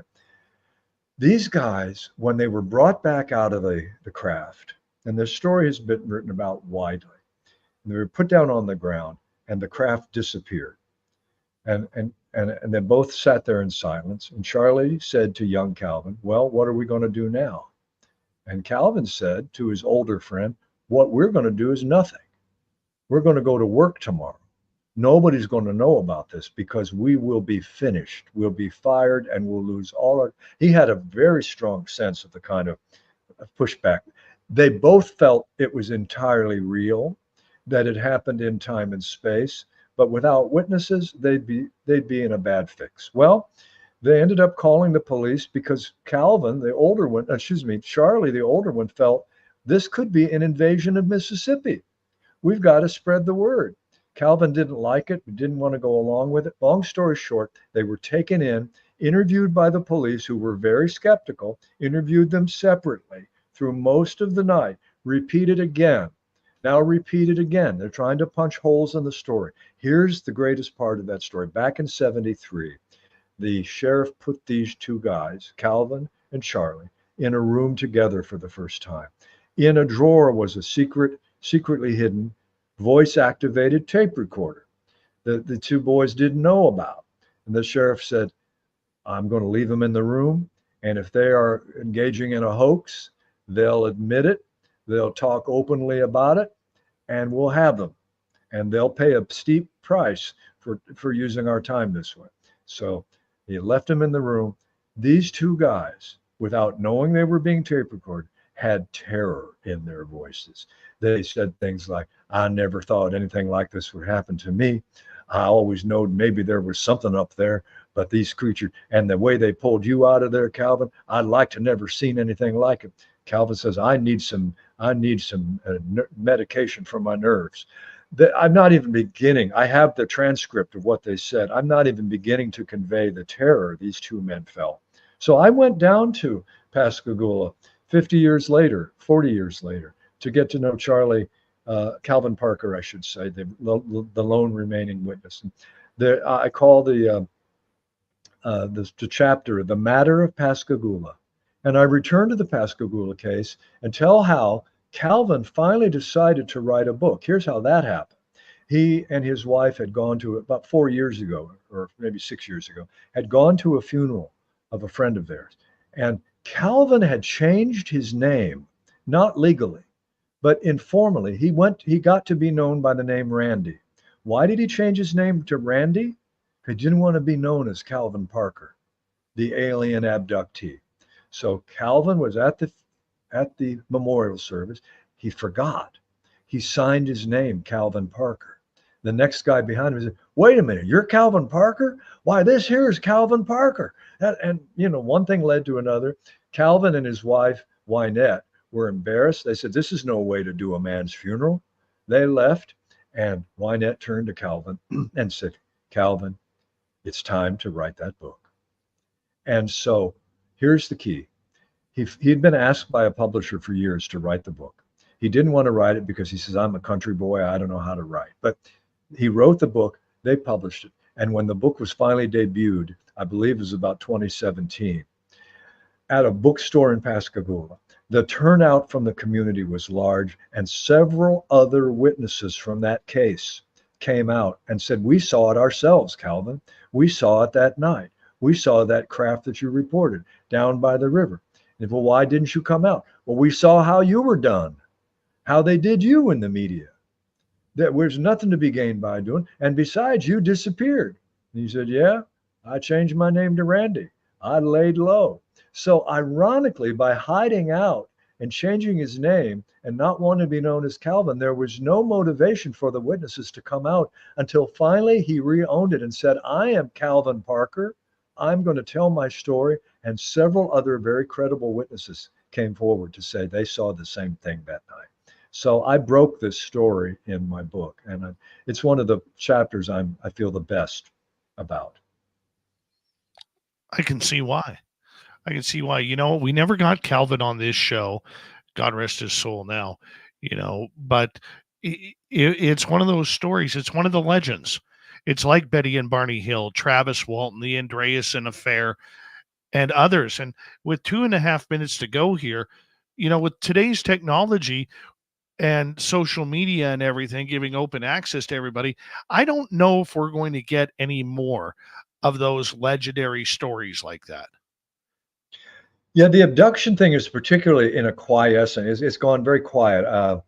I've asked Whitley Strieber, who, of course, who wrote the famous book Communion, and Bud Hopkins is gone now too. He wrote a book called Missing Time and also Intruders. The abduction phenomenon is not nearly as visible as it once was. Many of the people who were sort of close to the witness reports say that the abductions are largely over. These beings are not using that methodology anymore. So again, these are things I can't confirm. But yeah, I think the certain legendary characters like Calvin Parker, who to the end, I sat with him on his porch down in Pascagoula, and he put on Otis Redding on the music and sitting on the dock of the bay. And I asked him, what is it like not to be believed? He said, I understand why people don't believe. I wouldn't have believed it if it hadn't happened to me. All I can say, Mr. Thompson, I still don't know what happened that night, but I do know something happened and it was real. And he was able to maintain, I don't know, and I don't embellish, I don't add details, and I can tell you about his story for decades. He never added any details. He never made it sound sexy. He was never asked by Hollywood to tell his story. Well, he's one of the real deals, Calvin Parker. Did he ever go for regression? Yeah, apparently later on, Bud Hopkins, the abduction researcher, came into Pascagoula or brought him to Florida because I think there was a UFO conference. So later on, he did go under regression and came up with more details that were not part of. He didn't go public with those though, because I mean, he did come up with more details, but he didn't really make them part of his major story. He stayed with the basic details of that night. Hopkins felt he had probably been abducted more than once. The problem is with this hypnosis, hypnosis as a means of getting memories, it's also it can be a kind of collaboration between the hypnotist and the abductee. And so details get surfaced that may not be part of the original memory. It's one of the main criticisms that skeptics have, because many abduction experiences are not recalled through hypnosis. Some are, but a lot aren't. Keith, hold on right there. We're going to go to break here. We got Keith for another 30 minutes on Spaced Out Radio. Stay tuned.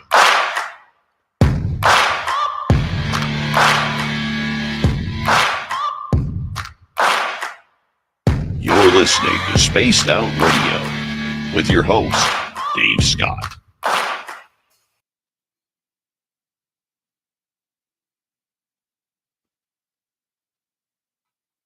Flying on by, my friend. Yeah. I love that Pascagoula story. Yeah.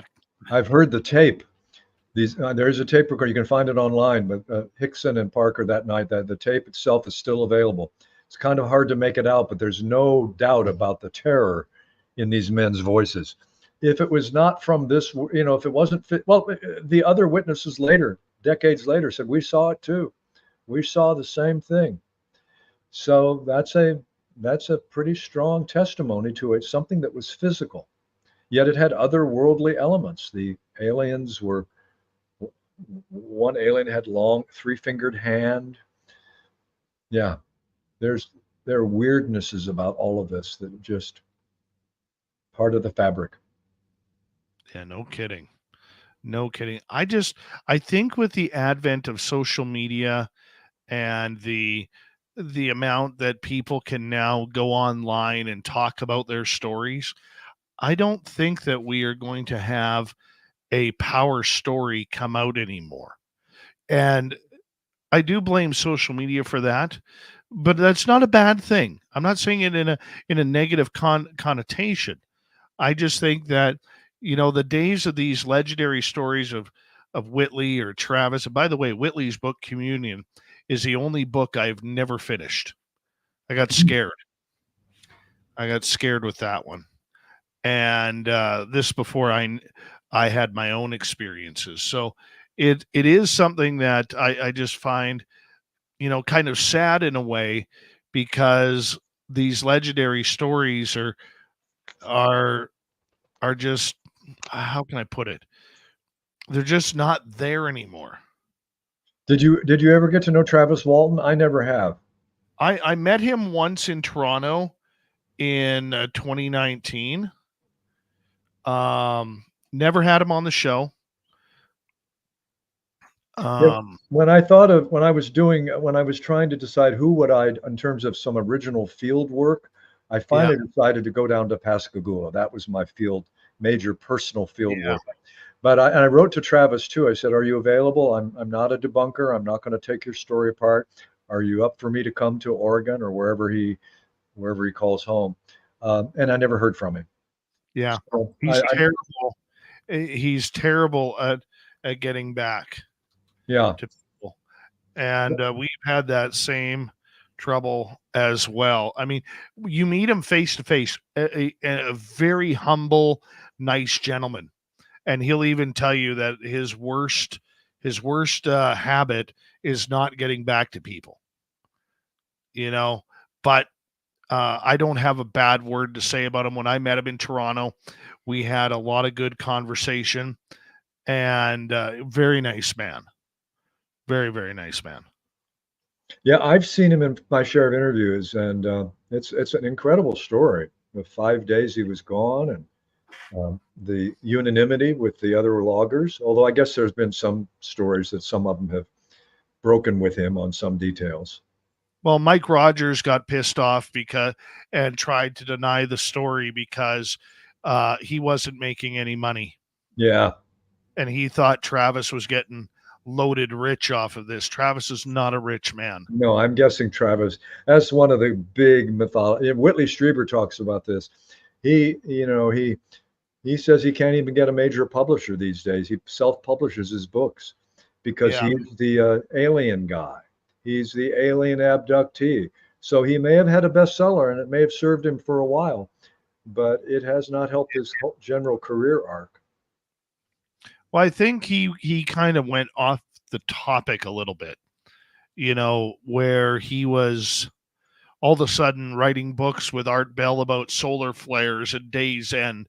And I think that's what killed his original publishing deal, was because people didn't want to hear about that. They didn't want to read about, nightmarish type stuff. Aliens is one thing, but end of the world doomsday stuff that never happens in prophecy is just a totally different ball game, right? Yeah, and he's gotten easily caricatured. He does a show too, Dreamland, and it's pretty wide ranging. So he's essentially a new age figure now, I would say. Yeah. And but he complains about it. He says, why am I not taken seriously? And I go, well, you've written some pretty far out stuff, my friend. I like him. He's a decent guy. Hold on right there, because we are going to get going here in about 25 seconds. I want to say a big thank you to T-Bone with a hat trick of super chats, along with Richard Minnick and Cosmic Joe. Thank you for the love. Appreciate it. Don't forget, you can shop at our Spaced Out Radio store. We do not have ugly swag, people. No ugly swag. I think that's deer or moose, because that's definitely an ambulance. Deer or moose. Here we go.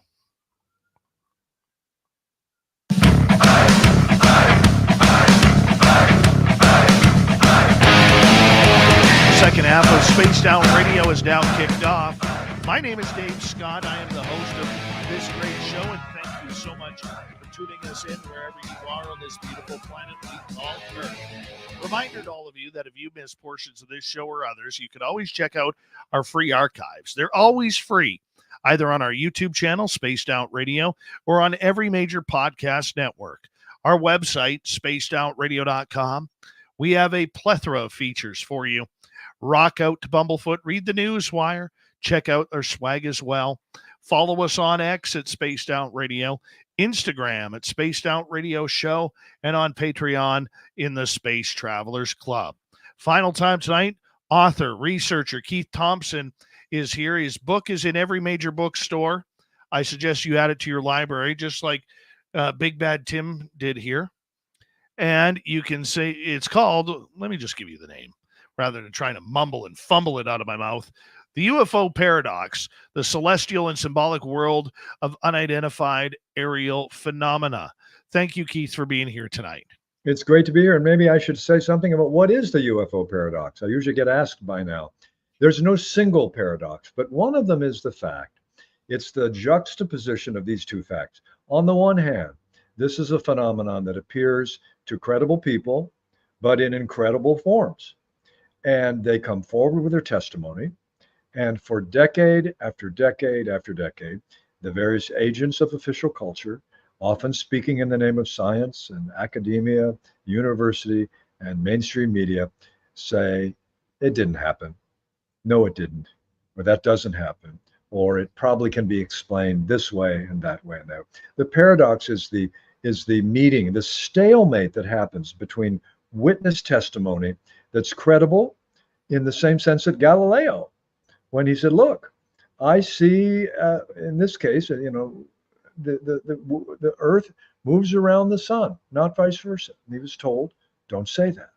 He was threatened with house arrest. And in fact, Galileo was placed in house arrest by the Vatican. So the juxtaposition, the paradox is the fact that these cases are so simply pushed down, suppressed, and not by a general conspiracy, it's by a conspiracy of consciousness. And so the stories then move underground, and they live in our psyche. They live in the collective psyche, the collective mind, so to speak. And that's why this phenomenon gets so symbolically rich, because it's not being dealt with. We all know now from psychology, family stories that are submerged, and families have secrets that aren't told about. Great literature tells the stories of family secrets that get suppressed. Maybe they will get unearthed 3 generations later. Well, the UFO phenomenon is working this way. For 80 years, this phenomenon has been pushed down, and witnesses have been told, no, thank you, go home, people. It didn't happen. These things don't happen. Reality is safe. The skies are filled with normal things. Well, the phenomenon, again, didn't get the message that it's not supposed to exist. So we're dealing with a lot of suppressed material in this culture that is eventually going to have to be made right. Well, we have to make something right regarding this, because this phenomena keeps moving on, and we really don't have any real understanding of what truly is going on. I mean, we can look at all the rumors. We can look at the rumors of governments around the world being connected to these UFOs. I mean, like, give you an example, the former Canadian Defense Minister Paul Hellyer had stated that, even Canada was in contact with 2 different extraterrestrial species. This is a man who sat on Canada's Privy Council until his death a few years ago at 97 years old. We hear of other people saying that there is some sort of contact being made, and conversations between off-worlders and us are taking place.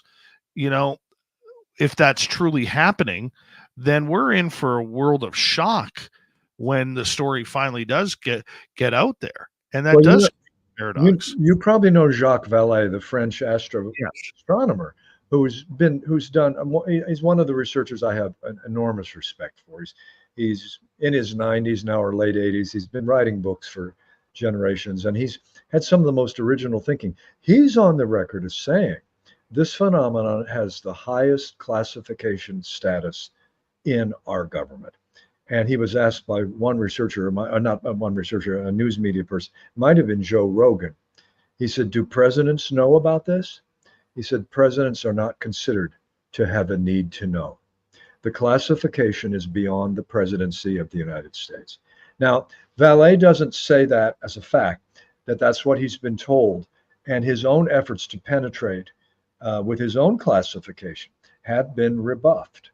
He's, by the way, not a hardcore advocate of the ET hypothesis, simply because he says the phenomenon is far weirder than a level 1 extraterrestrial hypothesis. For example, he often says, he said, yes, the witnesses say, the abductees say they have their genetic material taken, and they appear to be formulating an alien hybrid, human alien hybrid race.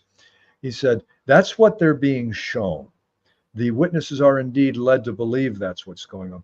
But he said, if you wanted to create, if you wanted access to human genetic material, all these aliens would have to do with their ability to paralyze large sectors of the population is to knock off a blood bank some night at a major university. They get all the genetic material they need to fashion hybrids. So he said, it's as if the apparent hybridization program is something that is being put on for us as a staging of something to influence our belief system. So Vallée has always been very, very vigilant about saying, be careful what you assume to be true, because this phenomenon is intrinsically deceptive. Deceptive in a good way or a bad way? Well, he says he doesn't think it's necessarily that it's trying to mislead us. It involves a level of reality that is almost intrinsically deceptive. It's a little bit like, imagine a frog on a lily pad. The frog has the optical structure of a frog is sufficient to see gray, black, indistinct hues, and sufficient to catch flies, and sufficient most of the time to avoid being the prey of a predator. In other words, it sees according to its structure, but we wouldn't say the frog sees all there is to see. And so in the same sense, is our cognitive structure sufficiently adapted to even perceive something this large? It may well be that even with the craft, the apparent craft that are coming in, these might be like bobbers are on the surface of a lake. We're the fish. We see the round surfaces. They're like bobbers, but it might be that we're getting mere glimpses. Our interaction with this might be channeled through our cognitive apparatus. There may be something that's much beyond our ability to even comprehend. So in that sense, it misleads us because we don't have the apparatus to fully conceive it and apprehend it. Do you want contact? Not personally, of the kind that abductees report. I can say that for sure. Although some people, John Mack found that the abductee people he met with often had transformative outcomes. I've had my own transformative experiences. I've sort of my near-death experience was deeply transformative. I came away from that without a fear of death. My fear of death left that day. Doesn't mean I know how I'll die, but I'm confident that life continues, consciousness continues. But I'll tell you what I still kind of believe. If you want to know if somebody often says, if they put a gun to your head, Keith, what do you say about contact? What are they really going to disclose? I actually still believe, the contrary to the ideas that entire craft have been captured and that are being held in hangars with McDonnell Douglas. I mean, it may be true. I'm not disbelieving it, but I'm more inclined to say this phenomenon is something that leaves our military people perplexed. And military people, as well as civilian political people, are not very good at saying things like, America, there's something in your skies that we can't explain. It has enormous speeds, velocities, trajectories. It executes things that leave our ships, our planes in their dust. We can't explain it. We'll let you know when we have it figured out. No, that's not what we're going to hear. So I think much of the cover-up is a cover-up of the military's own confusion and lack of answers. And I'm open to saying David Grush might turn out to be right, but I'll also add this whole idea that any day now, the lid on the government cover-up is going to blow sky high. That's 80 years old now and holding. So I'm more inclined to think it's like the play Waiting for Godot. And Godot is the character who never shows up, but everyone's always waiting. I'd love it if they can open up the hangars and there is a craft. I mean, that'd be fascinating. It doesn't quite, it's been rumored for so long. Bob Lazar said he saw the craft, and yet there have been hits to his credibility on various issues. So I tend to, people say, do you believe or disbelieve? I neither believe nor disbelieve large parts of all this. That may be how I manage to, I don't avoid it, but I don't actively believe certain things unless evidence says yes, nor do I take the stance of the debunker. Well, I actually disbelieve that. I don't disbelieve Bob Lazar. I believe he saw something. He saw a craft of some kind. Were they alien or were they advanced craft of our own? I don't know, but I don't think he made up his story. Well, there's a lot of things that go on with that, and I believe Bob Lazar too. I don't know what he saw. I've had the opportunity to speak with him once through a good friend, Jim Goodall. Mm-hmm. And my 10 minutes of talking to Bob, I'll tell you, he was a nice guy. He was a very, very nice man on the phone. And I'm still in shock that I got to talk to him. That was actually on my birthday in 2023. So that was kind of cool. So there are aspects of the Lazar case that it's almost like he was shown things that would make him seem like a lunatic if he did say it. It's almost like, was he shown something to hide something even more extreme? Was he shown things that would make him sound lacking in credibility because he saw too much? Was he then shown things that would diminish his credibility? I know that gets to be very layered, and I don't tend to be a paranoid type, but sometimes paranoids are actually have real enemies. You notice how that's sometimes the case? Oh, very true. Very true. I just don't like the way, and I'm going to say this on a personal opinion here, I just don't like what ufology has become. I really don't. When I first started this radio show coming up 10 years ago, all the old timers were still alive. Stanton Friedman, Jim Mars, and many others.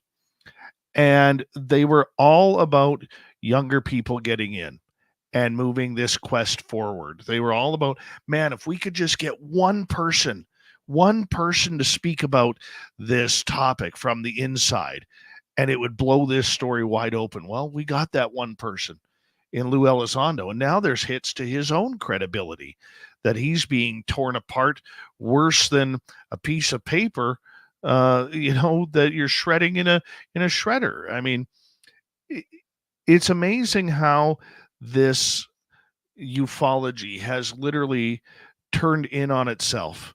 I agree. In fact, what used to be called Twitter, which is now called X, I'm not really active there. I have a Twitter account, an X account. I publish on since my book has come out, I put pieces out about the book and about my thoughts. But I mostly notice that I'm not inclined to participate in that because the conversation at X, UFO X or UFO Twitter, is among the most toxic, psychologically, rhetorically, It's like there's a researcher, a paranormal researcher named Dennis Stillings, who long ago came up with a phrase about the entire field. I thought it was a little too monolithic to say that everybody was included in this, but he said ufology has become a playground for the botched and the bungled. Botched and bungled people. I want to be very clear. That's his statement, but he was making a statement about a part of this movement. Not every ufologist is botched and bungled. I want to say there are some very sincere people, especially those who've come in since 2017, since the New York Times article revealed that there was a UFO Pentagon office. This new generation of people interested, I find many of them smart and insightful and good thinkers. But there is at the same time a people who are not psychologically well put together, who get a lot out of, and they've never turned on me. I don't enter into that kind of stuff. I don't do personal attacks. I notice Lou Elizondo is really being raked over the coals, and I don't fully know.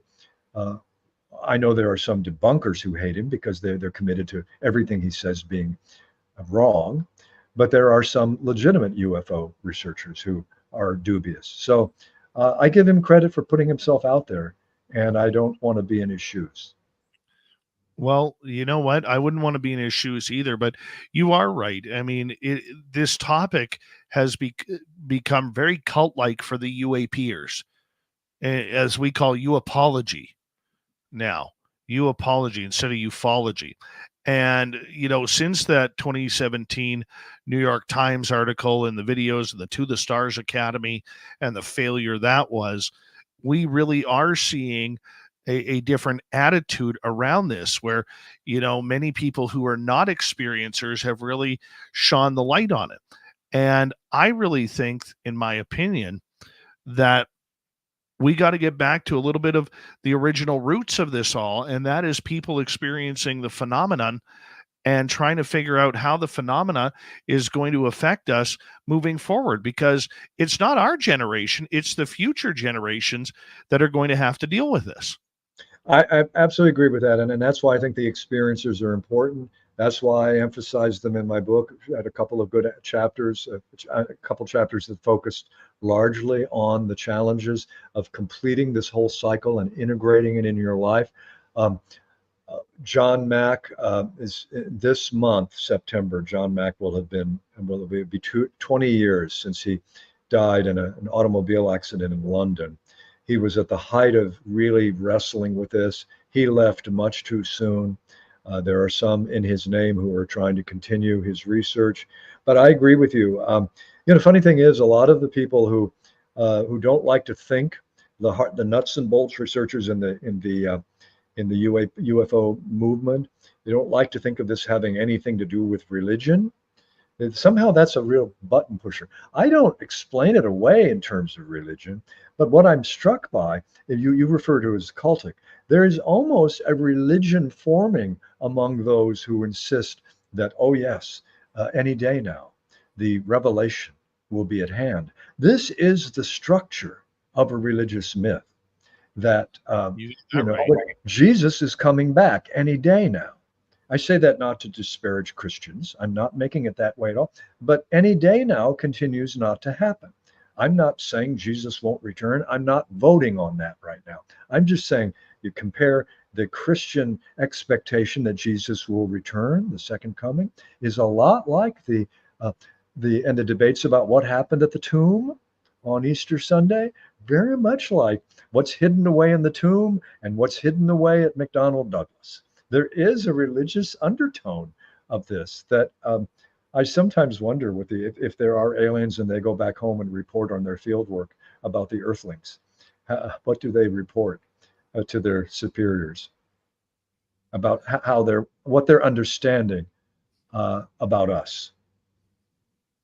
That's wonderful. And I think that is a brilliant comment once again. And Keith, this subject is becoming so philosophical regarding, the aircraft side compared to the experiential side. I don't know if we can blend the two back together. That's the scary part. Yeah, I don't either. And I will caution that the reader who comes to my book, I don't have final answers. I make it very clear that the quest to ask big questions is meaningful. Asking the biggest questions we can about the mysteries that confound us is the most noble thing a human being can do. So I honor the quest, and the weirder it gets, the more jazzed I get to meet it, because I'm not looking for simple answers. There are no simple answers with this. When they can come into your bedroom and take you, there are no simple answers on how they get you out, how they get you back in. What are they doing to your body? Are they taking you physically, or are they taking your soul? I remember waking up one time after a dream where I thought I'd been taken. And when I woke up, Keith, I was about 2.5, 3 feet above my bed, staring at my ceiling, falling back into my bed. I will never forget that experience. That was scary. I mean, I don't know what we're actually dealing with. I do know that I've had the good, I've had the bad, I've had the ugly. Many people have had those same interactions as well. There's no pattern to it, and that's the hard part that we can't seem to figure out. And there's even some indication that, depending on which researcher was doing whether David Jacobs and Bud Hopkins are both strongly committed to the idea.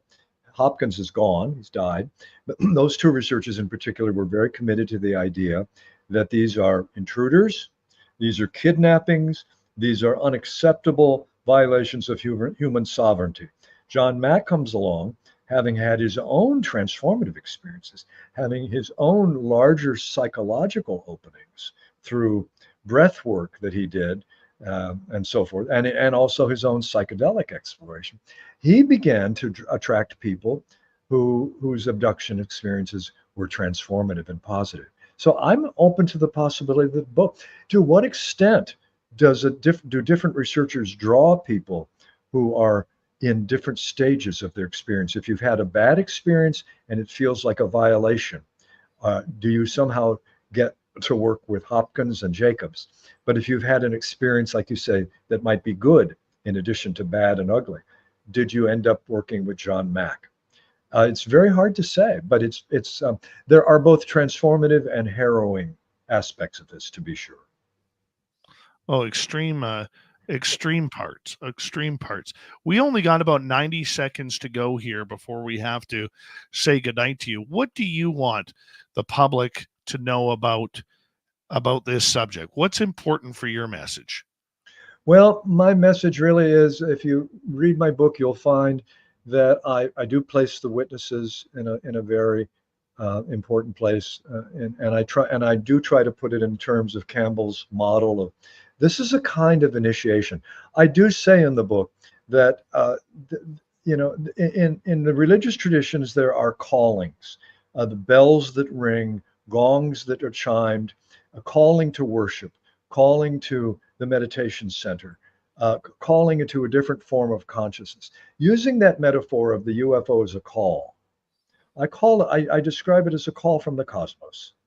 I say that, metaphorically speaking, the UFO and paranormal phenomena in general and the near-death experience are part of a larger calling to expand our maps of reality, to expand our maps of science, self, and society, so that the territories that we're dealing with will find their place in our official stories. Right now, they're not. They're still pushed off to the side. So I look at this phenomenon as a calling from the cosmos to open up, to play a bigger game, and to expand our own human potential in ways that we might find remarkable.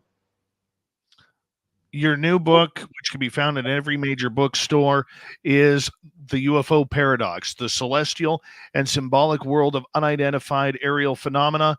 Keith Thompson, I want to say thank you for coming on Spaced Out Radio tonight. You're amazing. We definitely have to do this again.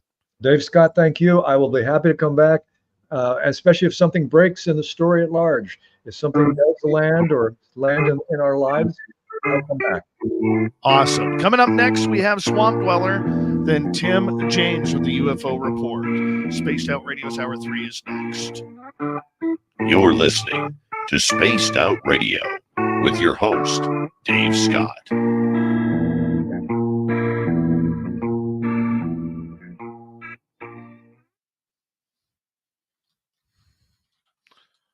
Keith, I could literally talk another 6 hours with you. Oh, I could too, man. I just was getting going. That was so much fun, my friend. So much fun. Well, thank you for having me. And it's as I say, I'm all jazzed. I'll probably have to maybe have a little melatonin to even get to sleep tonight. Well, I just want to say a big thank you for all of us here. I mean, you were absolutely amazing, and we'll do it again. Okay, man. It's an offer. I'll be glad to do it. So you have a great night. And You too, my friend. okay, thank you. Take care. Good night.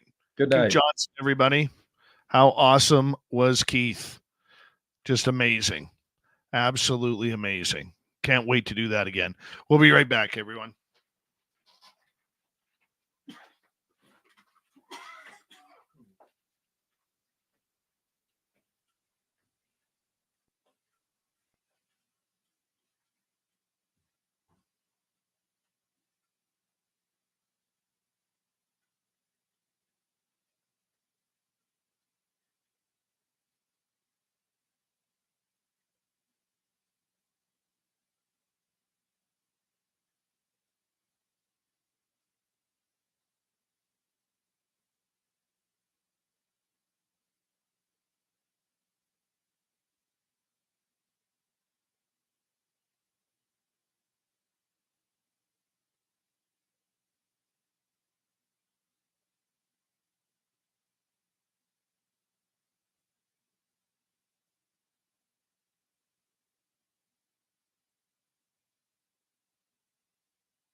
All right.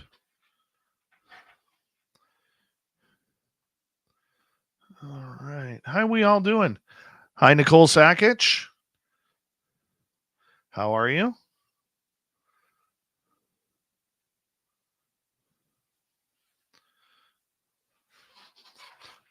That was a great interview with Keith. Great interview.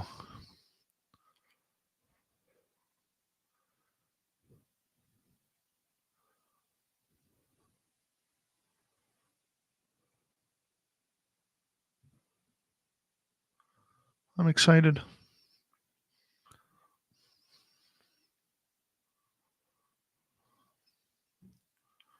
I'm excited.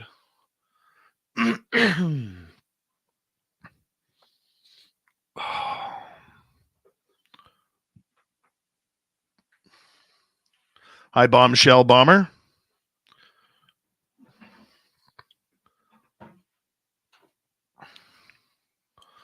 I did not have a chance. I heard part of it, Vanessa, and then my daytime boss was about to walk into my office, so I had to turn it off, and I never got back to it.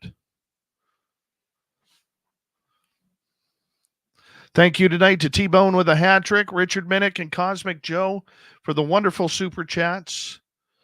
Very much appreciate the love, everybody. We're going to get going here in about 5 seconds. 5, 4, 3, 2, 1.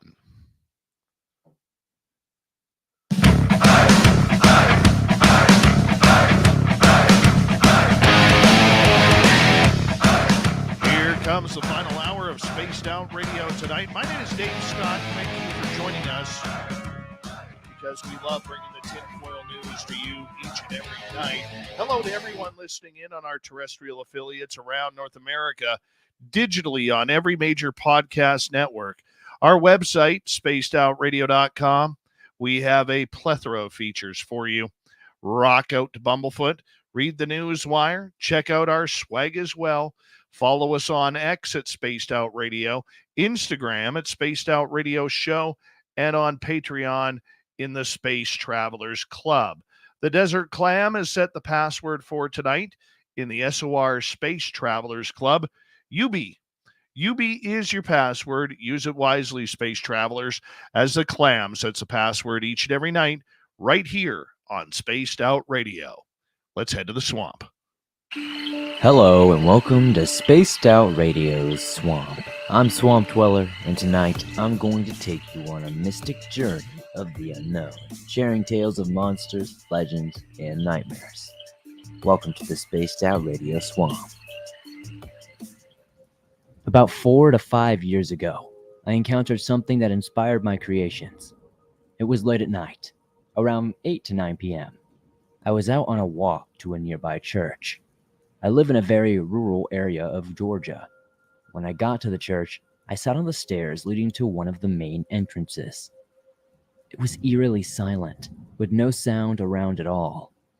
I glanced towards the graveyard and noticed something behind a small, slender tree. The figure stood about 7.5 feet tall. The church was dark, and the only light that was coming through was from a tall lamppost about 50 feet away. The figure was pitch black and stood out against the darkness. It had a humanoid appearance, but no visible features. Half of its body was sticking out from behind the tree, while the rest of it seemed to disappear behind it, not appearing on the other side of the 4-inch diameter tree, as if it were a manifestation of the shadows. I freaked out and did a double take, but it was gone when I looked back. I ran. My home was in the opposite direction of the light post. When I turned around and fled, I saw the creature behind the lamppost. This was utterly terrifying to me. The fact that it had seemed to phase from one shadow to the next was quite freaky. I sprinted as fast as I could towards the nearest house. Since I live in a small neighborhood, I'm acquainted with almost all of my neighbors. I phoned my uncle and recounted what had occurred. He suggested that I might have seen something because I was tired, and I probably just imagined it. However, I'm sure of what I saw. I know it wasn't some shadow figure like a ghost or a spirit. This thing was physical, not spiritual. After that experience, I have always felt like someone is watching me whenever I pass by that church's shadows. Consequently, I purchased a 2500 lumen flashlight and only returned with it. Thank you, Swamp Dweller, for another great story just like that. If you want more, you can head on over to his YouTube channel, Swamp Dweller Reads. Hit subscribe. 317,000 subscribers. Can't be wrong, as he's one of the best out there, and we're glad to have him here every Monday through Friday night. Let's get to the UFO report. That is an interplanetary flying space saucer.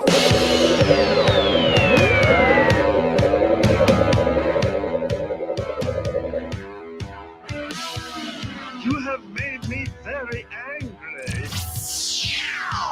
Very angry indeed. James is here with the UFO report. How you doing, buddy? I'm doing very well, and you? I'm doing just great, man. Just great. I'm a little fired up. I've kind of kept this quiet all night, my man. Mm-hmm. Well, brought a special guest in tonight with Who? some very important news. His name's Dave Scott. No. Yeah. Me? Yeah, you. Yeah. He was fired up. Well, what's my news tonight? Well, I think you should tell it. You know what I'm going to? I was debating whether or not to do this tonight, but I'm just going to say it. Do it. I've been trying to figure out how to say this all night, Mm-hmm. but I think the best thing to do is just spill the beans right off the bat. Spaced Out Radio will not be interviewing Lou Elizondo about his book Imminent. Let that sink in for a second. Mm-hmm.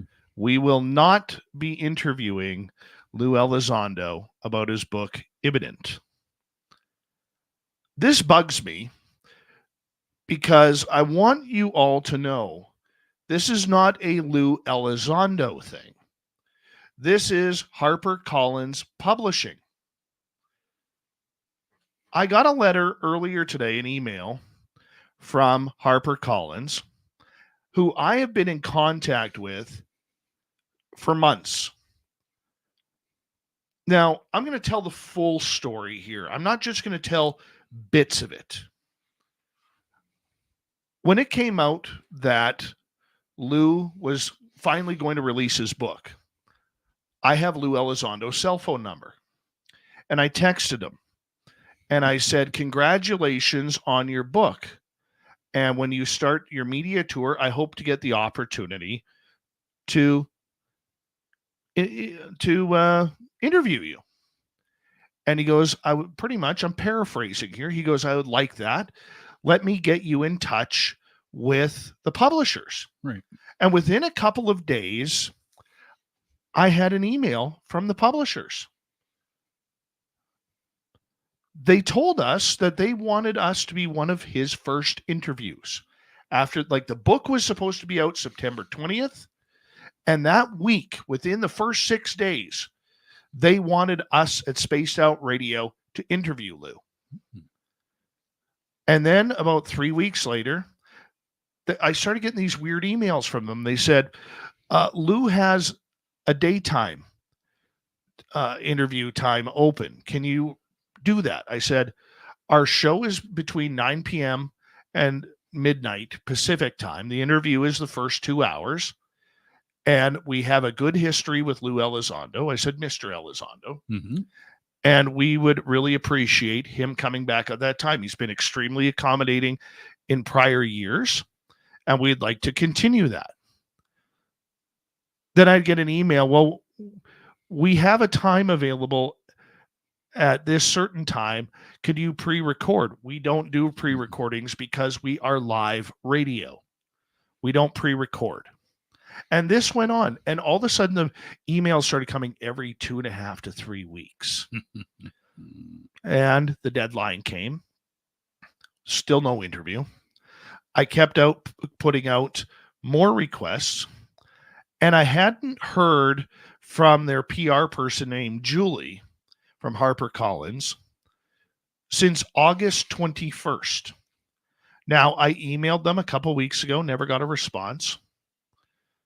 And tonight, I received an email that says, "Hi, Dave." Or let me read the previous email to you guys. Perfect. I said, "Hi, Heidi." And I also tagged Lou Elizondo in this. I said, "Hi there, Heidi. It's been 1 month since I last heard from your team regarding my interview request with Mr. Elizondo. I understand he's a popular fellow these days, and who could blame him or the topic at hand? Mr. Elizondo has always been very gracious with his time on Spaced Out Radio, and I'm wondering when we will be garnering a date for his return to our syndicated radio show. Without showing attitude, this is becoming quite a tedious process. Considering you first wanted us to interview Mr. Elizondo the first week his book came out. That scheduling was then changed. Excuse me, as I'm battling a cold. I've also noticed that Mr. Elizondo has appeared on much smaller venues than SOR, where we nightly, with our radio audience, hover around 200,000 listeners per night who would like to hear him on our show. I'm not sure how the process is working for you, but I do know with my vast media experience that this is highly unusual considering the audience we broadcast to. It would be nice to set a date soon, as I'm sure Mr. Elizondo is growing tired of his dozens of appearances almost on a daily basis. Once again, I apologize for my coughing and not getting to my mute button on time, but I am battling a cold here. I said it would be nice to set a date soon, as I'm sure Mr. Elizondo is growing tired of his dozens of appearances almost on a nightly basis. Reminder, we are a live broadcast. Broadcasting start time is 9 p.m. Pacific time. The interview is for 2 hours, with commercial breaks every half an hour. Thank you for your time. With great regard, Dave Scott, Spaced Out Radio. I received an email from Julie. Hi, Dave. This was at 8:16 p.m. tonight. Hi, Dave. Unfortunately, we're unable to accommodate this interview request as the bandwidth within Lou's schedule is near non-existent given his forthcoming speaking tour and other commitments. Should anything change or an opening become available where we can indeed slate this in, we'll circle right back to you. Appreciate your understanding. Thanks, Julie. So here's where it gets a little bit difficult. In professional terms, she's saying he's not coming on the show. We're not bringing him on. Right.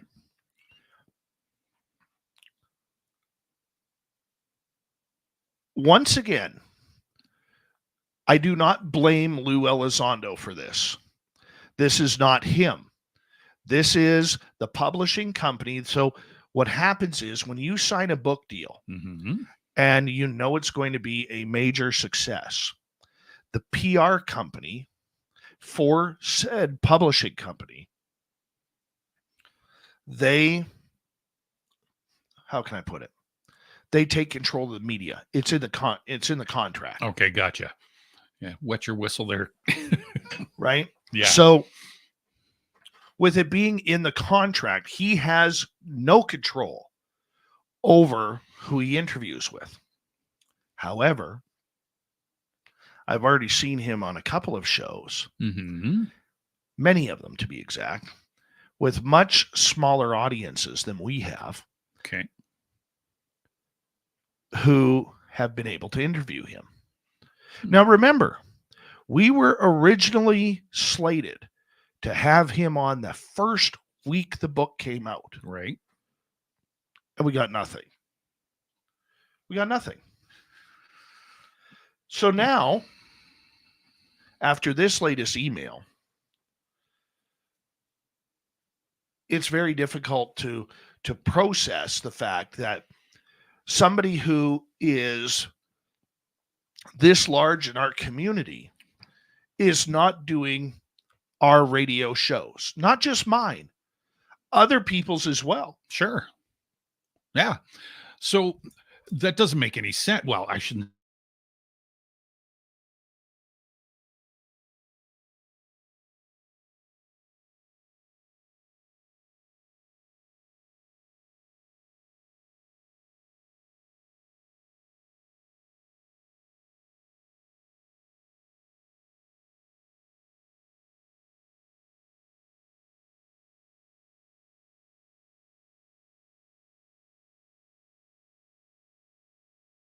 say in any of it.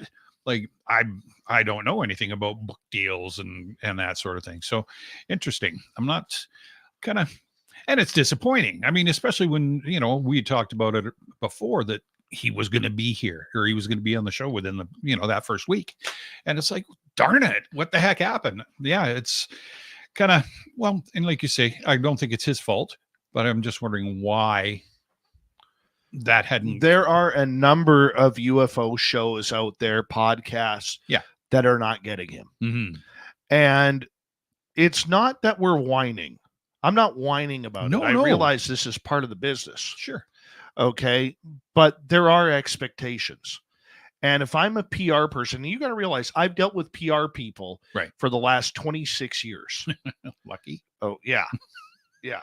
You know, from professional sports, I remember I had this one PR guy for the Vancouver Whitecaps. I won't give his last name. His first name was Ben. Okay. When Ben was the PR guy for the Vancouver Whitecaps, he would be on my cell phone all the time. Okay. Okay. Hey, Dave, can you cover this? Hey, Dave, I got a story here. Wonderful. He gets a job with the Vancouver Canucks, and all of a sudden, Ben doesn't have time for old Dave. And in fact, he starts giving me attitude. Oh. To the point at one time, I said to him, I said, Ben, when you were with the Caps, you couldn't get enough of me. And now all of a sudden, since you got the big job with the big team in town, now all of a sudden you're giving me attitude. I said, I'm getting a little tired of it. Yeah. Right. And they think that they can bully the media. Okay. Right.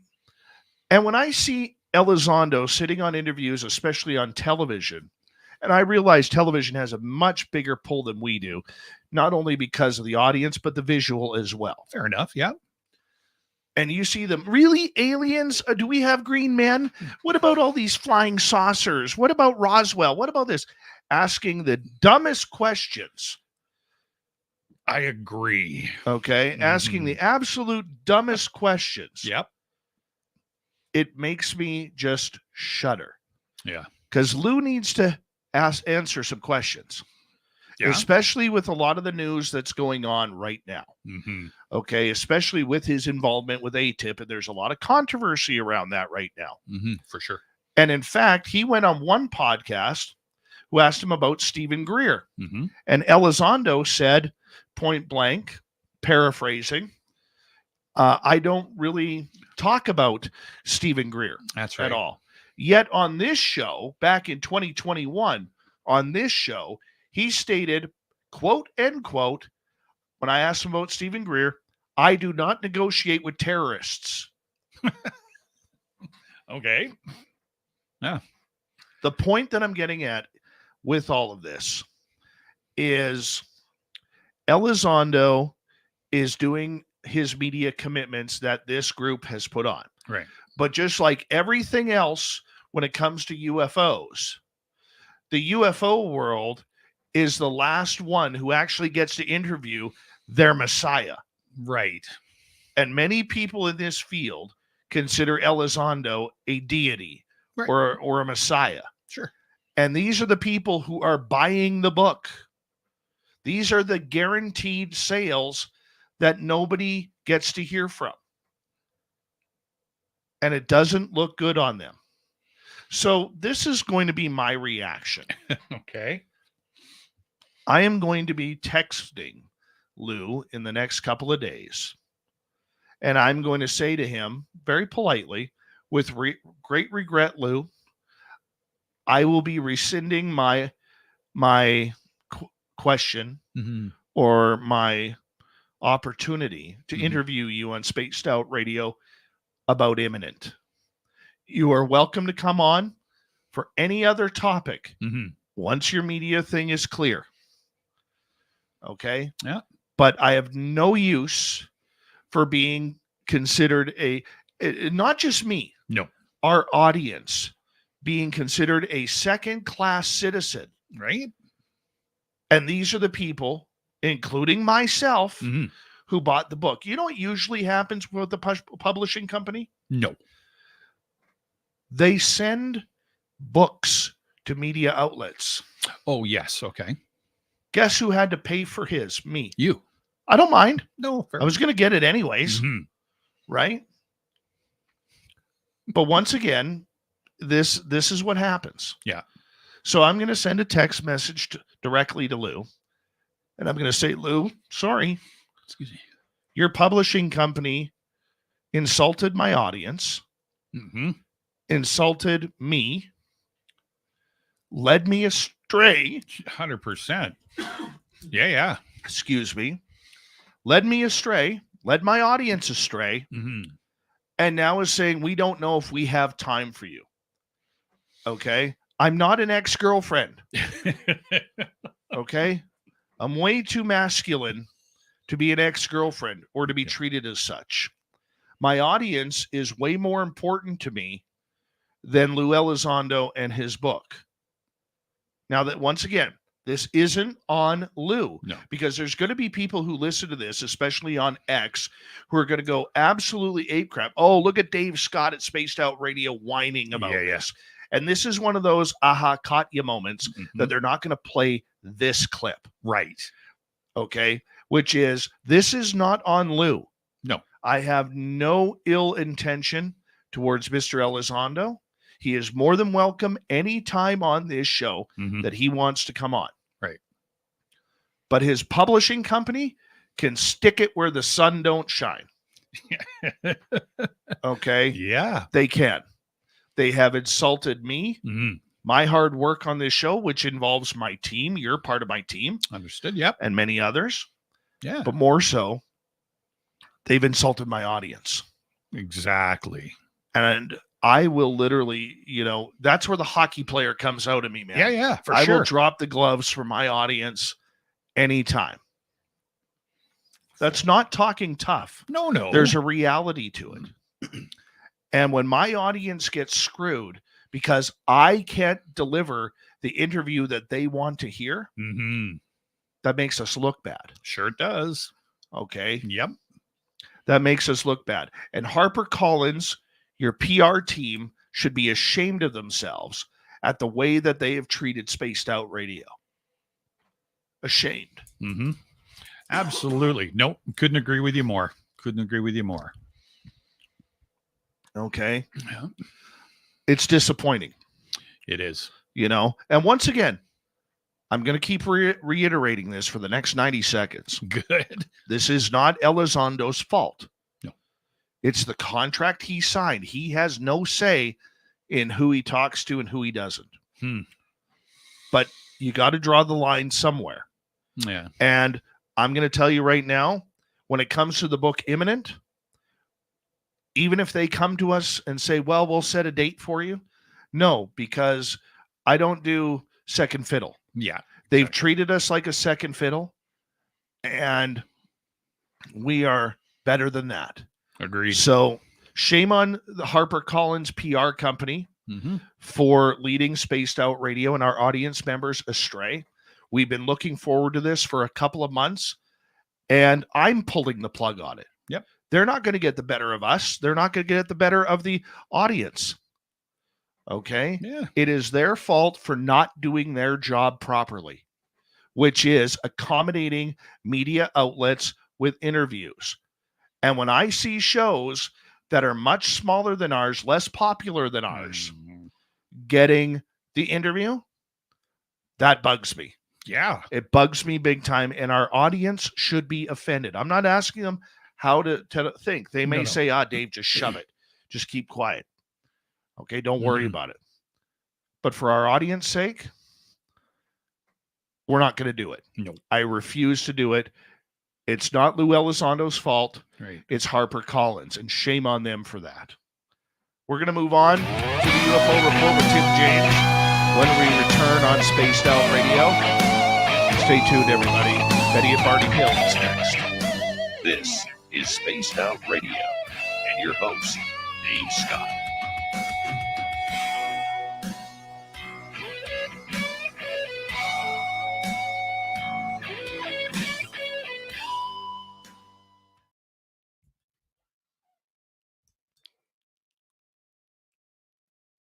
Of all the times I didn't want to have a coughing fit. I know. I felt that.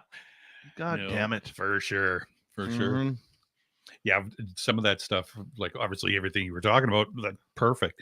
But yeah, some of the stuff that I've seen on, whatever, YouTube and X and stuff, it's almost insulting watching what they're doing. Like you and I were talking about that show, aliens. Like, we know it's a big show. Oh, they're fucking aliens. Yeah, I know, Yeah. right? We know it's a big show, but to put them out in a national audience like that, and it's like a freaking episode of the Muppets or Saturday Night Live, or Yep. I get that, he wants to, there's going to be a little humor put into stuff, right? But to bring him on a show and he's on there for 20 minutes and they just joke, and yeah, he's smiling, but I'm thinking he's probably going, all right, who I booked got a this? free flight Yeah. and hotel accommodation. Yeah, true enough. But once again, it's not his fault. I just want to No. quickly say hello to a few members who just jumped in. Laura Dominguez, how are you? Hi, May. Hi, Frankie B. PRM Productions, how are you? Eva, nice to see you. Who else jumped in here? Doug Shelby is finally back. No way. Who? The Doug Shelby has arrived, which means we can officially restart this show. Excellent. The Oh, that's funny. Yeah.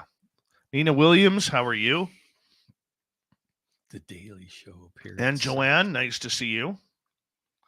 Earth Goat Tress. I still think it's Earth Goat Trees. Every time I see that. Uh-huh. So Monday, I will be sending an email back to the publishing company saying that I rescind the perfect offer. Yeah, no. And it is insulting, and it's insulting to the audience for sure. And I mean, you're right. Throw the gloves off and taking care of the home team or the home crowd. Absolutely. I don't care who you are. Well, it's going to be interesting to see what they do with Jay Stratton next. Right. Oh, yeah, right, because he's got the same publisher. Karen K. Kevius, welcome to SOR. You're on X. We see you. How are you?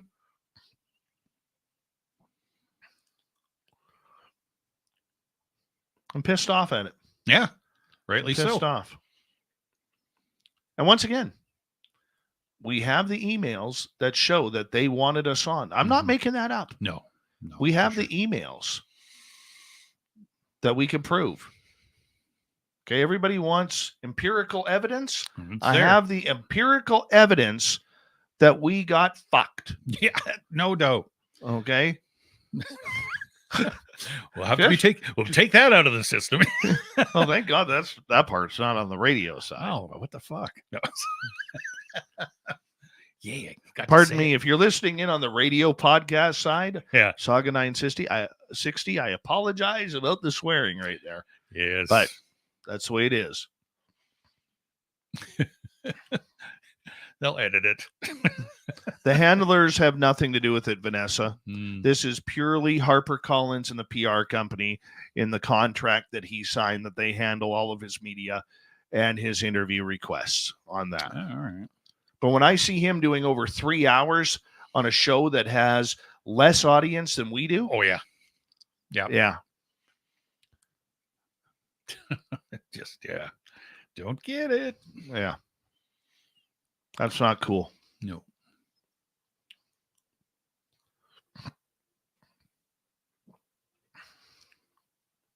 We got 1 minute. Yeah. Good guest tonight. God, Keithy, he was phenomenal. Loved it. Mm-hmm. We got to get back out to the Sasquatch site. Yeah, we do. It's that time. All the youngins are learning to hunt. And Jerry Carter, 90% of our audience is in the U.S. Mm. Literally 90% of our audience is in the U.S.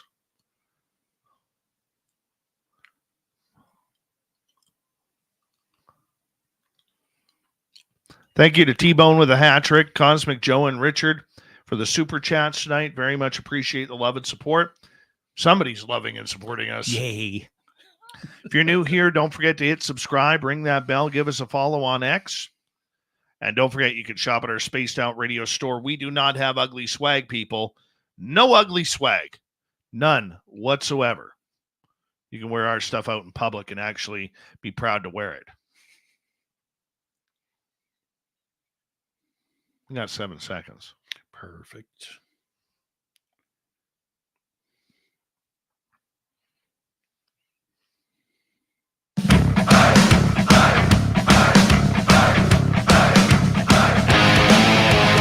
Here we go with the final half hour of Spaced Out Radio tonight. My name is Dave Scott. We always appreciate you tuning us in, especially for the UFO report with Tim James, which is coming up momentarily. I want to remind all of you that if you've missed portions of this show or others, our archives are always free, Tim. I know. I saw that. Yeah, on YouTube or on any major podcast network. You can download them for free. Our website, spacedoutradio.com. We have a plethora of features for you. Rock out to Bumblefoot, read the news wire, check out our swag as well. Follow us on X at Spaced Out Radio, Instagram at Spaced Out Radio Show, and on Patreon in the Space Travelers Club. Tim James, UFO report. Before we get to what happened in government today. All right. 63 years ago today, what happened? Betty and Barney Hill. So, yeah, like you said, 63 years ago, today was, well, I guess over the period of the 2 days, was the abduction of Betty and Barney Hill. So we all know, I would suspect, or I'm assuming we all know the story of what happened. We've seen the movies, whatever. I mean, I'm sure. But I was kind of looking at it and I thought, when this happened, I guess this was the story, the major story that kind of blew everything up. So I wondered how this would affect the future, if that makes any sense, or if you get what I'm saying. So what I did is I was checking some stuff out and doing some research on them. And again, read the story, been through it, and all good. But I guess the story became a model, I guess, is kind of, for lack of a better term, for alien abduction. So the Hills weren't the first to spot a UFO or even report an abduction. So not surprising, but maybe surprising to some. But their story did capture the nation's imagination and was so widely publicized, it has helped shape how we talk about alien encounters and abductions to this day. So before the Hills story, alien encounters were apparently friendly, according to Christopher Bader. He was a professor of sociology at California's Chapman University. Some aliens even lived on Earth and commuted back on the weekends. Okay. But once the Hills story became better known, abduction accounts shared certain characteristics such as medical examinations by the aliens on the humans, missing time, etc. So aliens with large heads, big eyes, dubbed grays in UFO circles, became classic sci-fi staples, right? In personal accounts and in pop culture, Close Encounters of the Third Kind and shows like The X-Files. So the Hills story and those that came after helped pave the way for a new understanding of human experience. Richard J. McNally, a Harvard psychologist, puts it this way: the alien abduction phenomenon, in my opinion, shows how sincere, non-psychotic individuals can develop beliefs about and false memories of incredible experiences that never happened. Okay. So experts of all stripes have tried to explain why intelligent, otherwise mentally stable people came forward with these experiences. Many psychologists say sleep paralysis, surprise, and hallucinations, surprise again, played a role. Leading questions during hypnosis, the main way most abductees unlock their stories, could have also been a factor. So the psychology of the alien encounter stories, basically past experiences, also shapes human perception. So Barney Hill, he was a World War II vet, and he thought the head of the Greys looked like Hitler and seemed menacing. Betty, meanwhile, who had been excited to see the aliens, bantered with the affable Grey, who performed her medical exam. The alien even agreed to give her a book to bring to Earth with her, according to her. though other crew members would later overrule the decision. I would have liked to have been there, a fly on the wall to watch that. I know. Don't give her the book. Oh, come on. So, in this way, alien abduction and encountered stories have helped psychologists understand the human brain, its defects, and the weakness inherent in memory and firsthand accounts, according to Christopher French, a psychologist specializing in human experience related to the paranormal. What we see and hear, especially under less than ideal observational conditions, can be heavily influenced by our prior beliefs and expectations. And so it just carries on, and there's basically a bunch of professionals telling everybody why they think the brain is messing around with the actual visual and experience that's happening. So what I found quite interesting was that, obviously Betty and Barney Hill's experience started this whole thing going, but to even back then to look back and watch the way they slough it off, the official slough it off, everybody sloughs it off, but the psychologists or psychiatrists and stuff that hypnotize them and all that stuff, it was so real. There was so much fear, there was so much reaction, there was so much emotion in when they were talking, that even the psychiatrist was like, I think they may be onto something here. But again, swept under the rug, but it had made history, and happy 63 years to that event. Well, that is a good one. Mm-hmm. And thank you to Kathleen Martin for continuing her aunt and uncle's story. Yes. This much longer. And, unfortunately, I don't think Kathleen has any of the younger generation of their family who wants to continue the story, but she's still doing a great job with it. And this is a story that's still one of the icons. It's legendary in our field. Yeah, 100%. Perfect. For sure. Perfect. All right. Let's get to the other big news of the day. The elephant in the room. Yeah. All I'm going to say is, yes, I told everybody just the other night on the Dave 101, this was not going to happen. And that's why I said, I don't care anymore. And sure enough, what happened? Dave can go, a toe to so. Cheers to that. So, UFO update. Okay, everybody, if you haven't heard, the UAP Disclosure Act fails to make the cut for the manager's amendment to the National Defense Authorization Act. Again. So that's two strikes. So the Senate Armed Service Committee Chairman, Senator Jack Reed, and Ranking Republican Roger Wicker yesterday filed a massive manager's package to the National Defense Authorization Act, consuming 88 pages in the congressional record. This mega amendment includes 93 separate proposals, including complete bills dealing with subjects not even related to the military, such as measures creating federal judgeships, regulation on hard rock mines, combating cartels on social media, and the authorization. Who are they? I know, right? And the authorization bill for the State Department.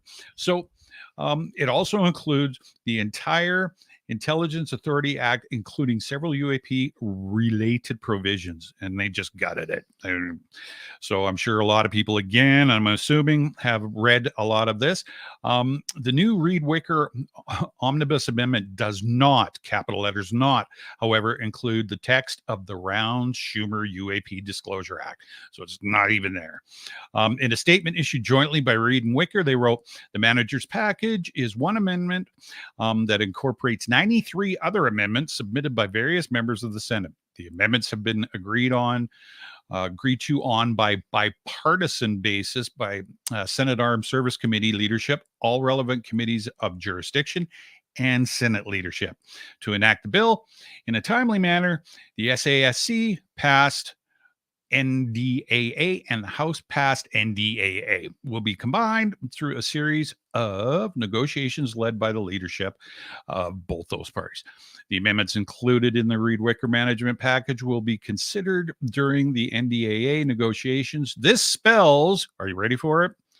The end for the UAPDA in the current Congress. So, in saying that, it didn't surprise me, but I'm sure, like our audience and a lot of people, it's just frustrating as heck. And it just gave me that dull punch in the forehead. It was like, come on, you guys.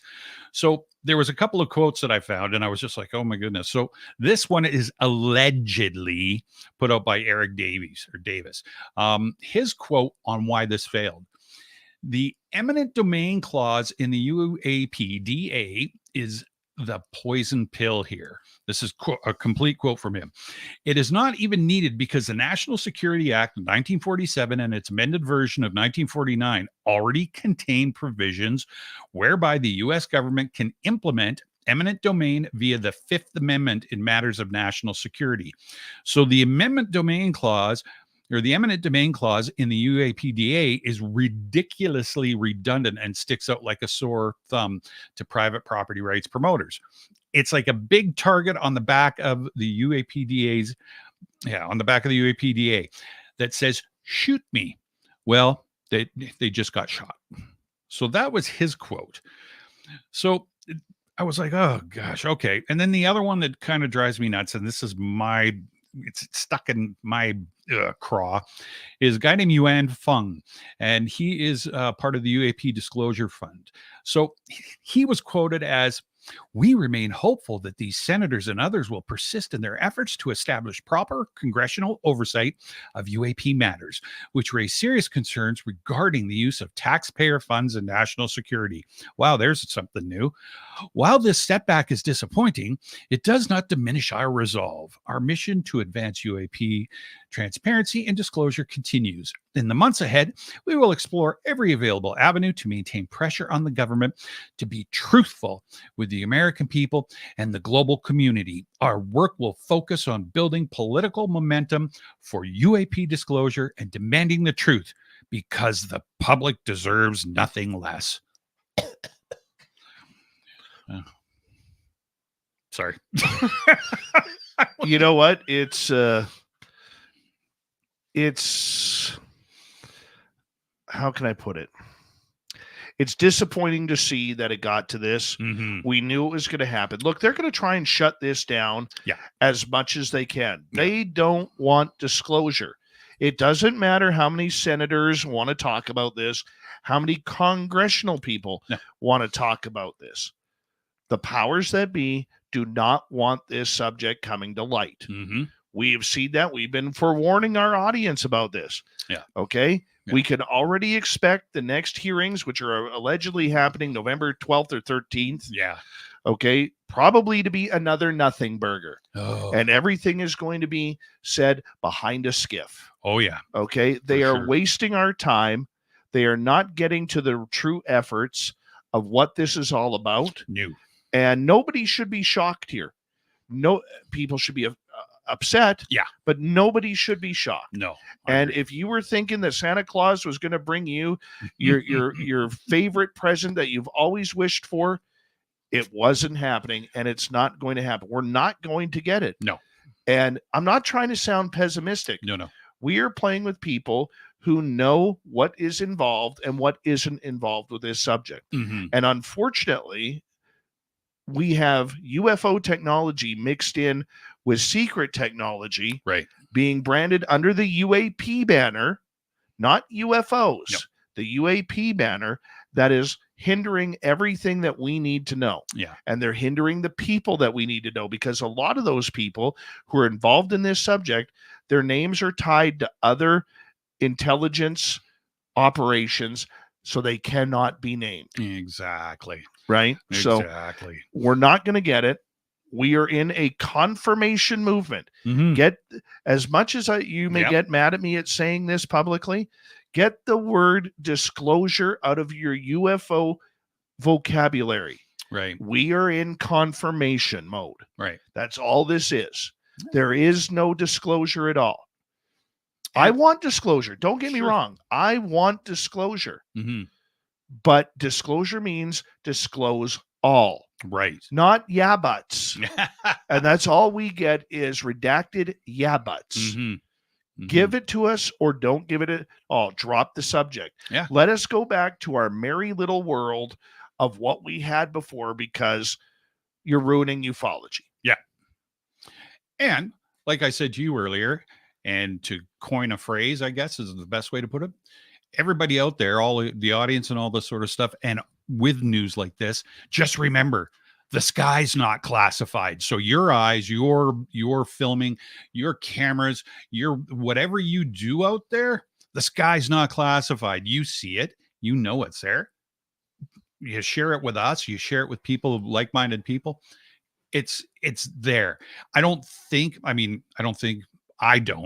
need anybody telling me that I didn't see what I saw or what have you. So remember, the sky is not classified. Have at her. Fill your boots and do your own research, and, be content with what you're doing at the time and get back to it, right? Just a little rant. Sorry. All right. We got 5.5 minutes. What else you got for us? Okay. So to lighten everything up a little bit, because my first guest was like, holy cow, it just needs to relax a bit. This is a bit of a funny story, and I'll try not to laugh. I just got to do it. So Dave and I were talking the other night about why the UK doesn't get involved so much in identifying UFOs and stuff. Well, I think this story may have something have something to do with why they don't broadcast this out. So this was written by Kirst Mason DeRaven. It's not written, sorry. She reported it for the Mysterious Times Chronicles in the UK. So this is apparently legitimately happening.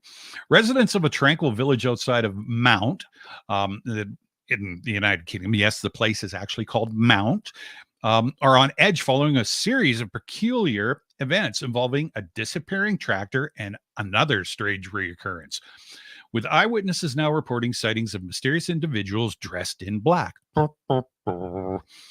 The strange occurrences began when a local farmer, John Harper, reported his tractor missing from his barn. Authorities initially attributed it to theft, but the peculiar twist came when the vehicle reappeared a day later, undamaged, in a nearby field. Shortly thereafter, a bizarre incident involving sheep. Yes, I said sheep. Further baffled the community. Several eyewitnesses claimed to have seen sheep spontaneously combusting and exploding in a nearby pasture, leaving farmers and villagers puzzled and concerned. Oh, sorry. Adding to the mystery, multiple reports have emerged of encounters with men dressed entirely in black suits. Well, yeah, because they're blowing up sheep, and sunglasses around the time of these incidents. Described as men in black, gee, there's something original. These enigmatic figures have been spotted lurking in the vicinity, fueling speculation about their potential connections to unusual events. Local resident Sandra Mitchell, who witnessed one of the sheep explosions, described the scene as something out of a sci-fi movie. She expressed her concern, saying, first the tractor disappeared and reappears, and now sheep are exploding. Oh, it's like we're living in a mystery novel. So expert weigh in on the particular happenings, offering a range of theories. Dr. Emma Turner, a local veterinarian, suggested that stress or an unknown environmental factor might be responsible for the sheep incidents. However, she expressed skepticism about the link to the missing tractor. Oh, she's got an answer for the sheep, but she's worried about the tractor. In contrast, Dr. Samuel Harris, a paranormal investigator, raised the possibility of extraterrestrial involvement. The men in black have long been associated with UFO sightings. So whatever, that's fine. So local authorities, this is one of the best. Local authorities are actively investigating both the missing tractor and exploding sheep incidents. Detective Inspector Sarah Evans stated, "We are treating these occurrences seriously and are exploring all possible explanations. The presence of the men in black has been noted, and we are looking into any potential connections. As the village remains on edge, the combination of unexplained phenomena and mysterious figures in black suits has created an atmosphere of intrigue and uncertainty. The community awaits answers as investigators work to unravel the mysteries." Oh, my word. I'm sorry. My word. Oh. Boom. What the heck? Exploding sheep. UFOs, and the John Deere has gone off into the sunset. I like the Docker. Well, I don't know about that tractor being moved, but the sheep thing I can explain. It's like, what? So that's maybe why they're not reporting stuff. I don't think they believe us. How do we do it? I don't know. How do we do it? I thought I'd end Friday on a light note. Right. I just can't get. Oh my goodness. Oh, them damn aliens. When in doubt, blame the aliens, right? Never mind, he's feeding the sheep firecrackers. Okay. I'm just seeing an English gentleman riding his bike with his anti-cap hat on and his coat along the fence line. All of a sudden, it's like a Monty Python skit. Bam! These sheep are exploding in the field. Oh my goodness. Oh my goodness. Wow. Mm-hmm. We got about 40 seconds left. Okay. I got to tell you, man, you kept that one from me all night. I know I wasn't going to tell you. Oh, that is a good way to end the show. I thought so. A very good way to end the show, man. And holy God, we needed that after this UFO report.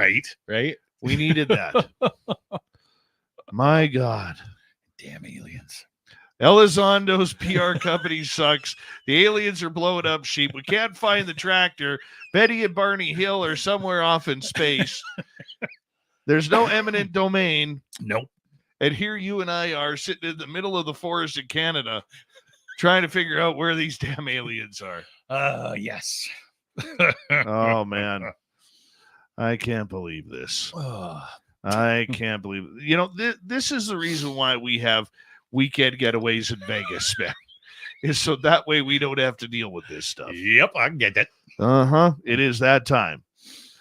Hey, big guy. You betcha. Tim, thank you for another great UFO report. No problem. We really appreciate you, my friend. And thank you to everybody tuning us in tonight as we say hello to Mr. Ron Bumblefoot Thal. Rocking in the background with Little Brother is watching. Bumblefoot is the official music of Spaced Out Radio. Rocks us in and out of every single show. Get your horns up for the guitar god himself. Special thanks to everybody listening in at home, at work, in your car, wherever you may be. Thank you to everyone in our chat rooms tonight. YouTube, Twitch, Elgin, Facebook, Spreaker, LinkedIn, the Space Travelers Club, and on X. Hashtag Spaced Out Radio. I know you're out there somewhere. Remember, this show is copyright by Spaced Out Radio and SOR Media Ventures Limited. Thank you so much for choosing to share your evening with us. Because together, my friend, make a mistake. We're watching. We own the night. Mr. Bumblefoot, we need a favor. We need you to take us home.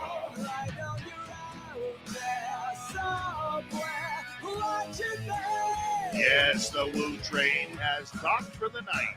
But soon, my friends, we shall ride again. Seats are always available. Your tickets never expire. And if you want to bring a friend, we've got room for them too. Good night, everybody.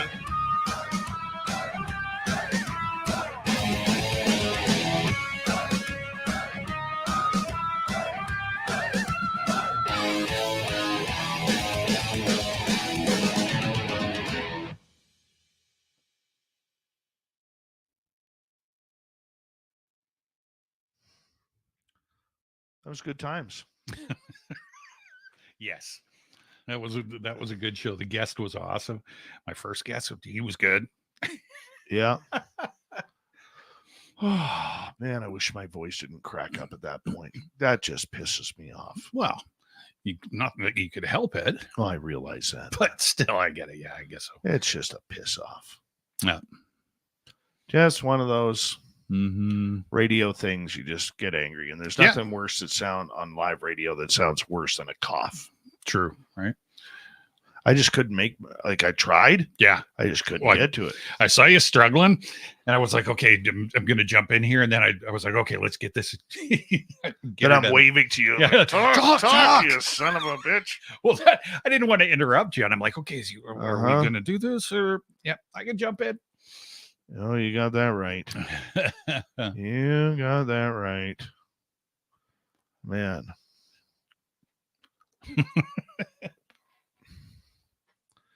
Oh. I got to go refill my water. All right. Be right back, everybody. I get one too. Auntie Dusty, how are you?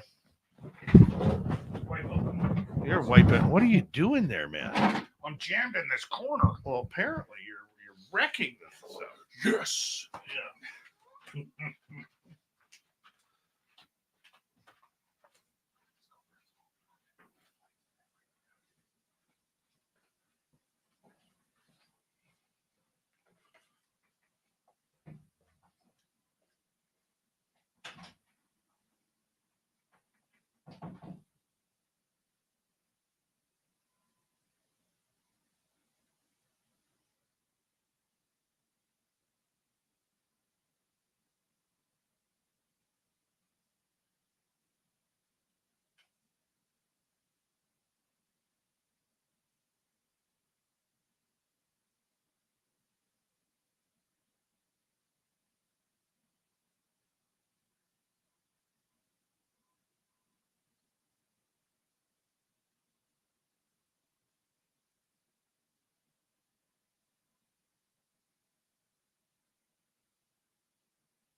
It is I, El Volador. And El Phantasmo. Let me tell you something. Tell it. There's this human species, this human fowl named Navajo Warrior out there who tried to challenge me. Tried to challenge me. His name's Navajo Warrior? More like Navajo dishwasher who leaves the plates dirty. Navajo mop bucket. Navajo, I'm going to change your sheets in your hotel room, but they're going to be stained. Nice. And he keeps saying that you're ducking him? I have never ducked anybody in my life. Ever. If he wants to step into a steel cage with El Volador, let me tell you something, Navajo Warrior. You got another thing coming. Oh. You got another thing coming because El Phantasmo and El Volador have some tricks up their sleeve for you there, little man. You can win all the fake heavy lifting awards that you want, but when you step into the squared circle was the preeminent, the most dominant force in Lucha Libre history. Yes. Tell him. You are in for danger. You better say your prayers. You better pray to all your gods. You better mop the floor with your dirty mop. Absolutely. And just hope that you have a living will and testament. So that way Crazy Hot Morgan and the rest of the foul can literally be prepared for your demise. Speaking of the heavy lifting, I saw that. It was taped, and I watched it on TV, and I was watching these monsters, not bigger than you and me, but they were monsters, and they're heavy lifting and pulling stuff, and I saw the Navajo teacup, and he was doing this. He drinks with his pinky finger sticking up. That's what he does. I'm sorry, Mom. Something like that. He drinks his tea with his pinky sticking up. I wouldn't doubt it. That's that kind of guy that Navajo Warrior is. Yeah. Yeah. So there's a lot of talk going on, but not a lot of action. Let me tell you something about this Navajo Warrior wimp. Uh-huh. If he were to step into the steel cage with us, you know what? He'd try and crawl out before anything happened. You know why? He's chicken. That's right. He is a chicken. That's right. I heard that he went to the amusement park and tried to get on the tilt-a-whirl, but when he started crying, they wouldn't let him on. I heard that one too. I heard that he went to a horse barn. Yep. And couldn't tie a saddle on. Some warrior. Mm-hmm. Oh, man. I heard he went through a McDonald's drive-thru and tried to order Wendy's. That's the kind of brilliance we're talking about here. Oh, I love it. I love it. And I heard also that he likes filet of fish with no cheese and a cup of green tea. I've never heard of that. I heard his bedtime stories are Dr. Seuss books. Wouldn't surprise me in the least. In the least. Mm-hmm. Yeah. Oh. Yeah. I got a little inside source on old Navajo Warrior. Uh-huh. Let me tell you about this. Give it up. Navajo Warrior, when he wins his little powerlifting competitions, right? He's using foam disguised as weights.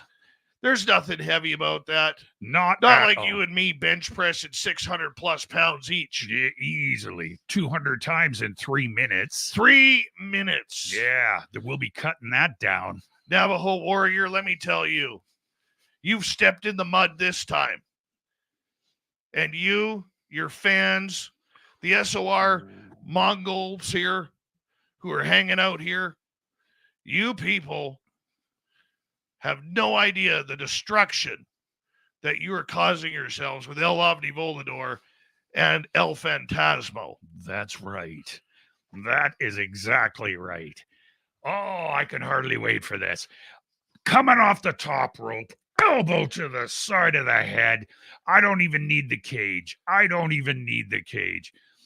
I'll tie what we'll do this. We'll do the one hand tied behind the back match. That's what we'll do. And I'll use my weak hand. Well, none of them are weak, but the weaker of the two. I'll use my left hand. I'll even give him a head start with 4 shots to the solar plexus. Have at her. And then it's game on.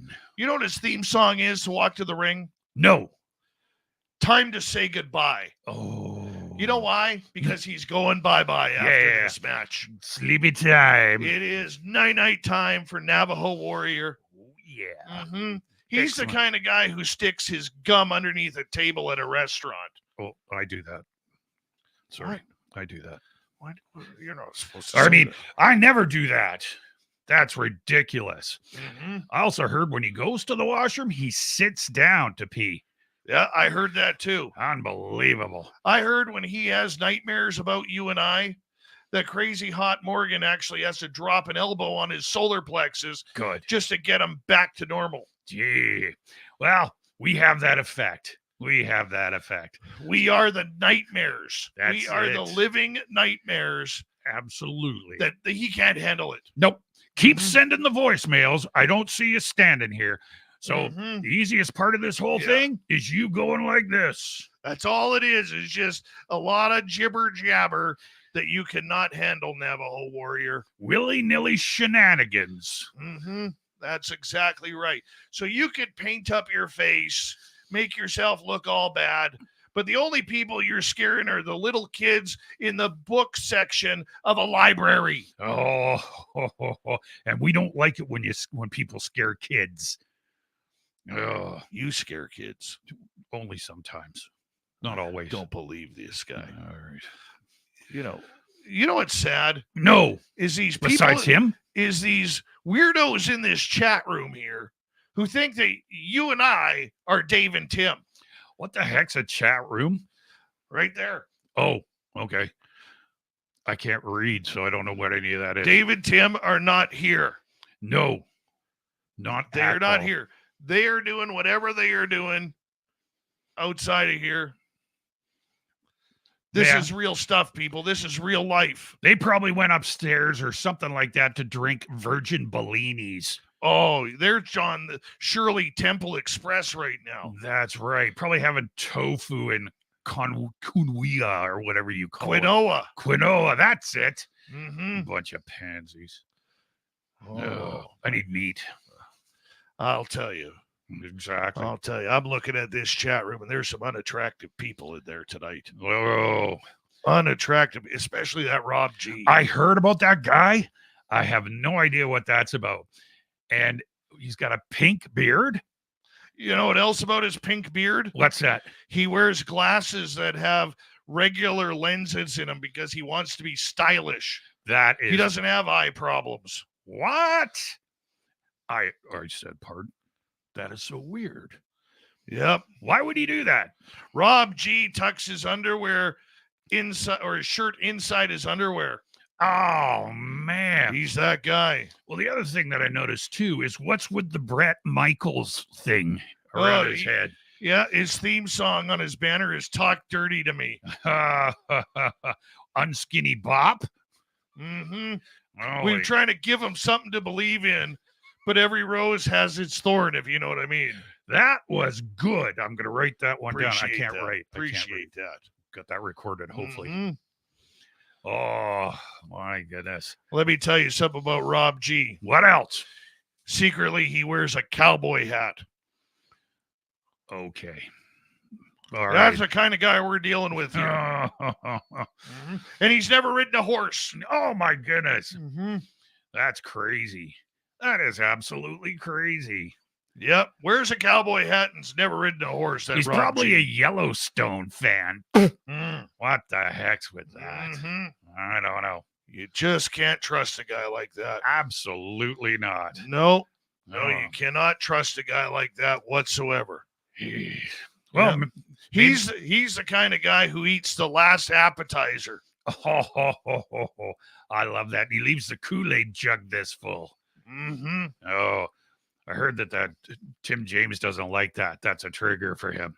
Maybe that'll get him going. He's the kind of guy, when you open up the fridge to have a bowl of cereal, There's just a thistle of milk left in the jug. Oh, I hate those guys. That's Rob G right there. Maybe he'll come with the Navajo Warrior. Maybe he'll want to tag team up. That would be fun. Rob G needs to be suplexed. Oh, yeah. Needs a good suplex. Yep. And you know what we're going to do after we pin him? Figure 4 leg lock. We are going to cut that beard off. Ooh. We're going to cut that beard off. Oh, that'll be so good. With a dull butter knife. Dull butter knife. Yes. Yep. I like it. Yep. I like it. That's perfect. Aye. Rob G is so bad he can't even find a theme song to walk down the alleyway to the ring. No. I've heard a rumor, and I heard it coming, and I heard that they were going to put Sailing by Christopher Cross as his walk-in song. Yeah, that doesn't surprise me. No, absolutely. He's the kind of guy who thinks Joni Mitchell is a great singer. Oh my God. I heard he's a total Sarah McLachlan collector. Oh, yeah. This guy has every album Celine Dion has ever put out. That's so fantastic. And I heard that Jessica Simpson album, and he's got a poster up behind that Jimi Hendrix poster, and it's a picture of Jessica Simpson when her first album came out. And what the heck was he thinking?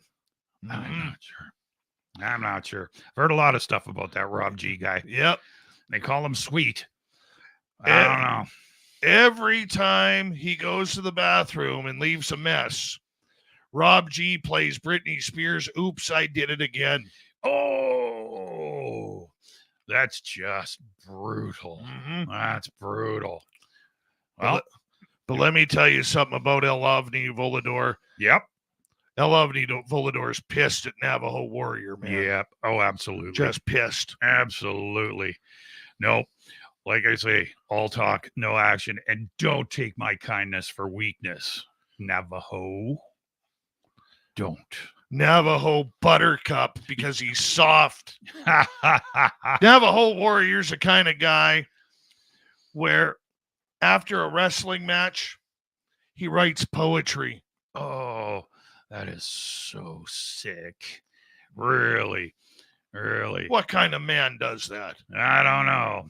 I know a poem, though. There once was a man from Nantucket. Yeah, forget it. No, I'm not going Let there. me tell you, Navajo Warrior.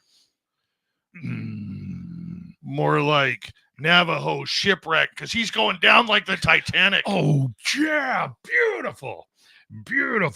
We'll be wearing the belts. I tell you. All right. That's good. What's that noise? I think somebody's coming. Oh, what are they going to do? Nothing.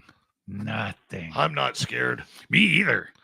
I'd go wrestle a bear right now. Ooh. That's how angry I am. Bring on the biggest grizzly bear that's out there. I'll pin him for the 3 count. Absolutely.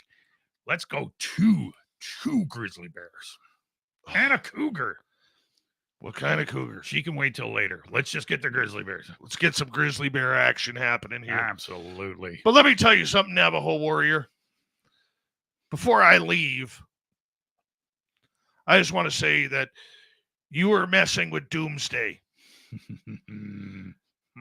This is more scary than Putin with a key to a nuclear weapon firing system. Oh, that's a fairy tale compared to what's going to happen.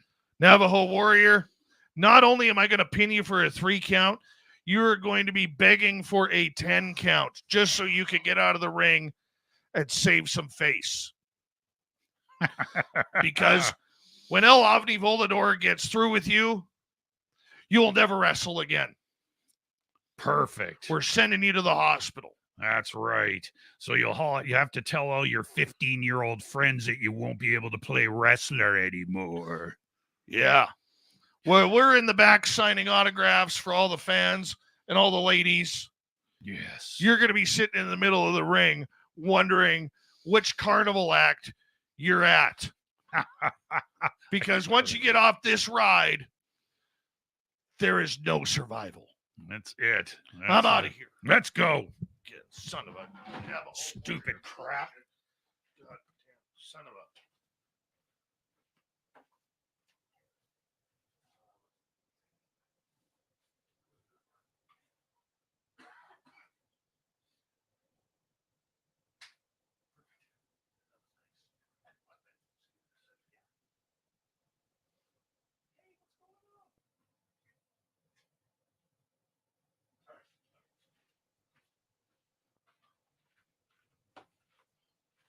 That canoe quinoa was good. Gotta edit this up before I get to say goodnight here to everybody. What a good week of shows, man. I think it was a very good week of shows. I thought so. Sorry, guys. We just got involved in eating tofu and quinoa. So, Well, maybe you were. I don't need that. oh, come on. Don't fib to the fans. No, I'm sorry, man. I don't What need is that. Tim Mothman? F those guys. Wow, Oh, thanks. What's that about? I don't know. Such angst and anger in that comment. Hey, Lex Diaz, how you doing? Lovey love, pure comedy realness. What did we miss? What's going on here?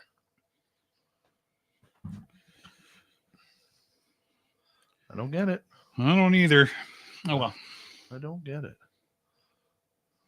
Oh, well. I thought it was a good show. I did too. These are the same guys. Okay, I can't keep up with what's going on.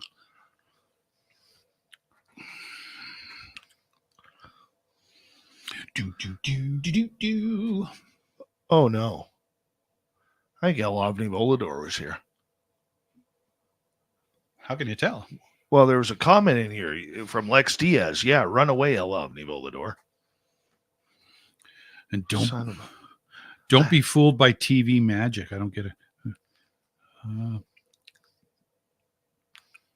Ooh, yeah. Hey, Phineas over on X, how you doing? Did you see them? No, this is the second time that this has happened to us. I don't get it. I don't get it. No, definitely not. Oh, well, that's okay. We're in cahoots. The hell does that mean, Rob G? Come on. Oh my God. Something about Taco Bell. Well, there's something that I can relate with. Hey, Mr. Catfish, how you doing? Ah, yeah. Good week of shows. What about alter egos? Hmm? I don't know. Rob's like alter egos. I don't get that. I have no idea. That is weird. We never say anything bad about Rob, but Rob's always got an opinion about, and I don't know, man. I think Rob is He's not very nice. maybe Rob's having some Maybe issues right now. Rob's going a little bit from sweet to sour a bit. I don't know what's going on. That's right. I'm not El Ovni Volador, Rob. That's right. I don't like that guy. I've ran into him a couple of times. He's not fun. Yeah. No. I'd fight El Ovni Volador on the ice. Sure. I totally would. Probably couldn't skate. Oh, he can't skate. No. He can't skate. Yes, Taco Bell is awesome, Tim. It is. I love Taco Bell. I know.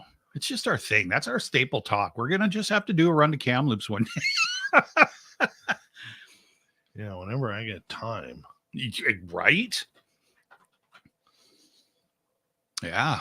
So tomorrow night, Ghost Tour.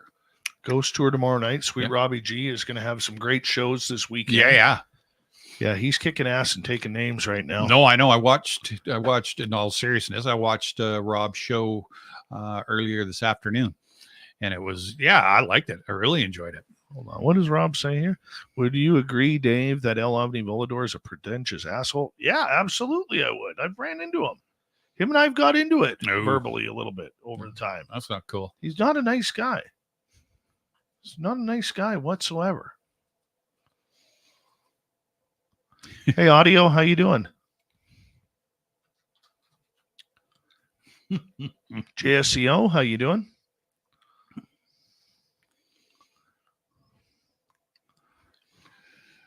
Yeah, no, that's true. Rob is kicking ass and taking names. Oh, he totally is. No, that's good. I'm liking it. Yeah, man. It's all Robbie's a dream partner here. No doubt. Question though, I was just curious, and then 5 o'clock, I think, is when he started today for that show. It's like, was it 5, Rob? You're still there.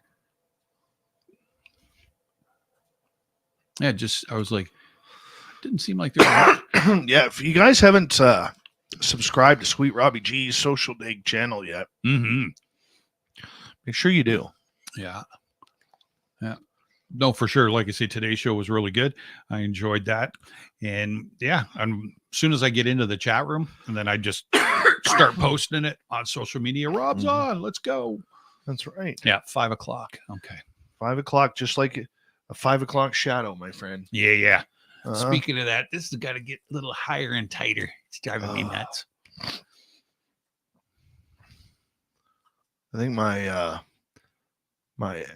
Advil cold and sinus wore out. Oh, yeah. And it usually just feels, you can tell. Yeah. Oh, yeah. Yeah, it hit me. It hit me. What's this?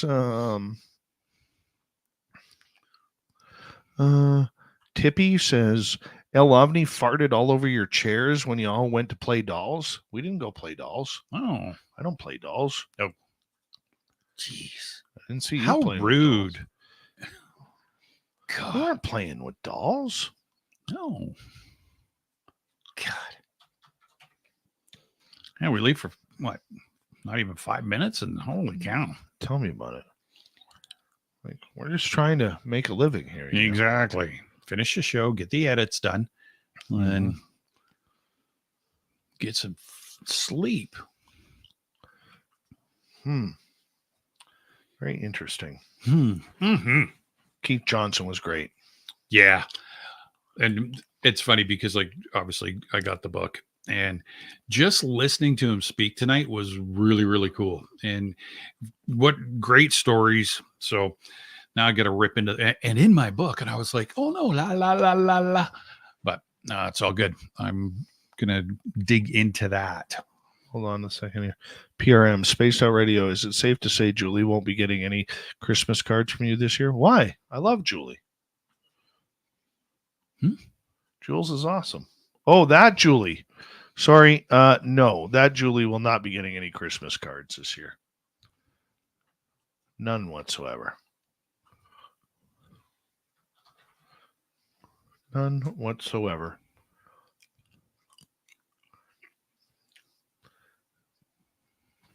No, not impressed. Not impressed at all.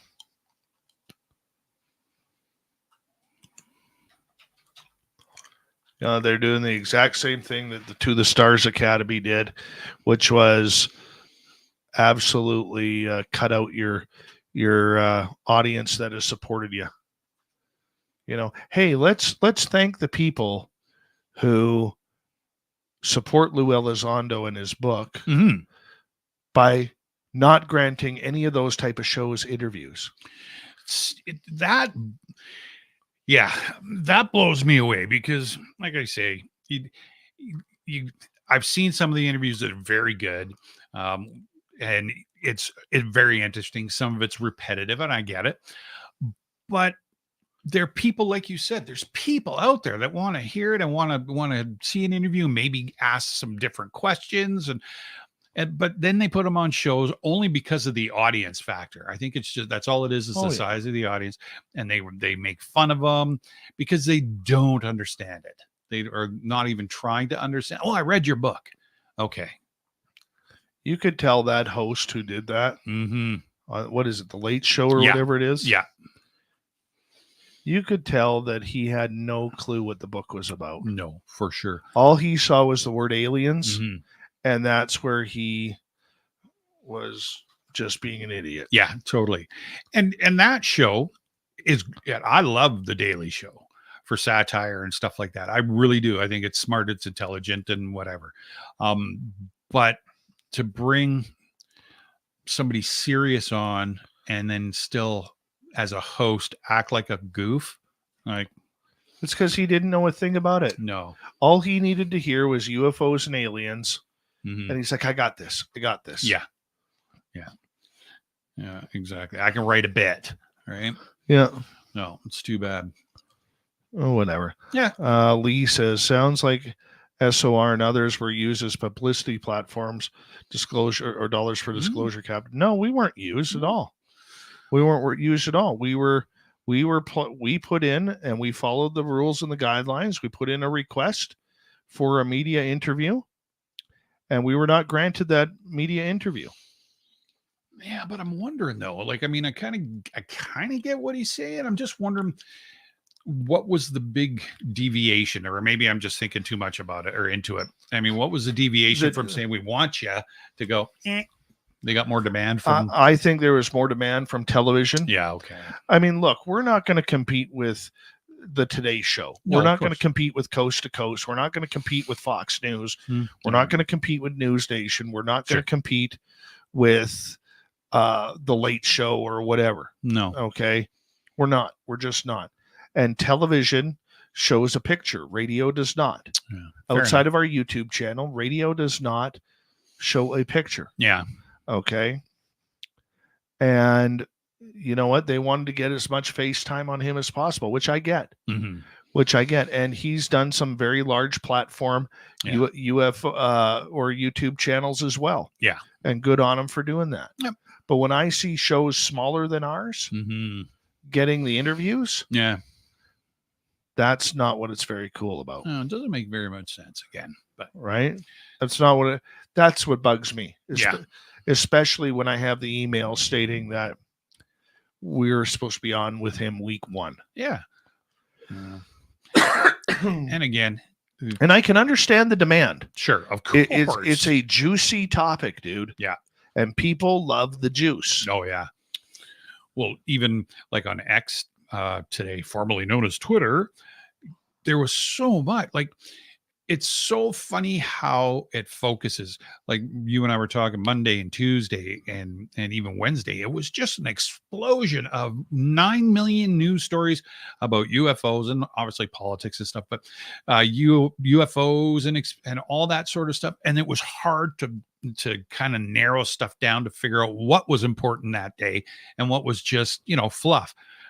But today, every story was about the hearings on the 14th, and everybody's just retweeting. It was a lazy X day. You know what I mean? And it was like, oh, yeah. Again. And then Mace and her quotes. I was like, oh my gosh. Yeah. What are you going to accomplish, Nancy Mace? Oh, hey, well, she called it BS today. Yeah, well, No. they all talk tough. I know, right? Until they get in front of the cameras. Yeah. When it actually happens. Yeah. She come out, and I've got it in my notes, and I'm just gonna this isn't a direct quote, but the first line was, "This is all BS, and this is what we deal with up here on a daily basis." Yeah. And then she got into and I'm here because I want the public to know what their tax money's being spent on, and they have the right to know. I was like, yeah, Senator Gillibrand said that a year ago. Right. It's just like when they brought Sean Kirkpatrick on, and she took it at verbatim that nothing happened. Yeah. Okay. Tim Burchett has acted tough. Yeah. In front of the media, in front of the cameras, and then once they sit inside the congressional hearings, nothing is done and said unless it's behind closed doors. Right. That's not how disclosure happens. No. That's not how transparency happens. Heck no. No, definitely not. Right? Yeah. It's ridiculous. Disclosure does suck. It does suck. Yeah. Right? It totally sucks. Yeah. But what do you do? And then, I mean, the nice thing about anything UFO and extraterrestrial, Bigfoot, whatever, technology now, everybody has what they need in their pocket, right? So just say whatever, just throwing a number out there, 4 million people can't all be lying. Here's the pictures. And I get it. There are some guys or some people out there that, Photoshop and do that sort of stuff. But yeah, the sky's not classified. Oh, I get it. I totally get it, dude. Mm-hmm. And even what you said last night, it's so brutal. You have just throwing numbers out there. You have 6 groups, and every one of them claims to be telling the truth, and every other group is saying you're a liar. It's like, what do you believe? It's just, yeah. Oh, it's become a cesspool. It has. We need to drain the pool and get a sweeper in there and a water skimmer, and kind of. We got to start a new group that's called Muga. Muga, Chaka, Muga. No, just Muga. Oh, okay. Instead of that MAGA stuff, call it Muga. Okay. Make ufology great again. There we go. We can get cool hats. I should do a T-shirt, a red T-shirt with that. Muga. Yeah. Muga. Muga. Muga. Chaka, chaka, chaka. I can't stop this feeling. Sorry. That was horrible, my man. I know. That was horrible. I know it was. Oh, that I feel bad for you right now. You don't have to. I've been known to embarrass myself a lot. Uh-huh. Uh-huh. Thanks for sticking up. Muga. Again, had that earworm in tonight, and every time I heard, was it Phenomena? I was like, Phenomena. I was like, Phenomena. Stop it. Stop it. Phenomena. Did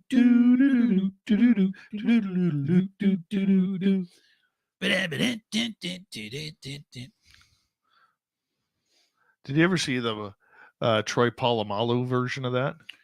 Polamalu. It's Polamalu. Yes. Polamalu. Do do do do. Yes. Polamalu. It's Polamalu. Do do do do do do do do do.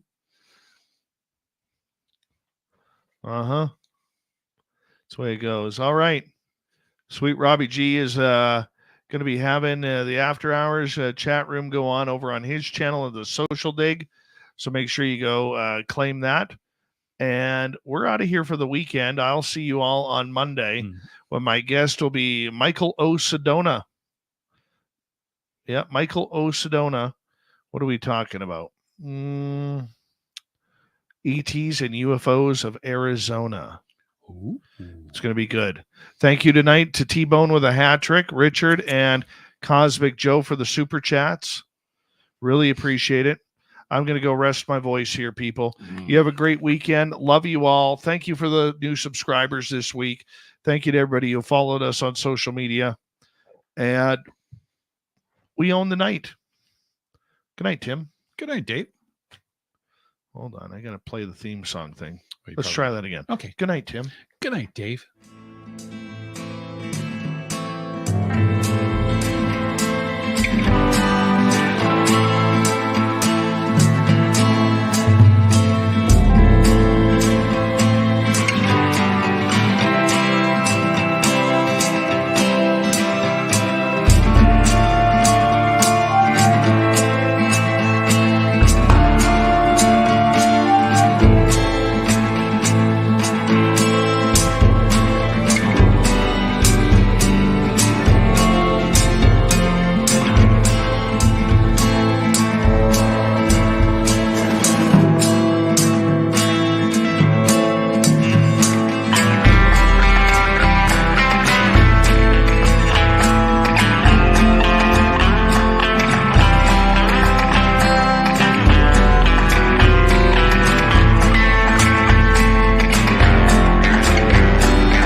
healthy, my friend. You too. If you need bail money, give me a call. Always, Dad. Take care. You too.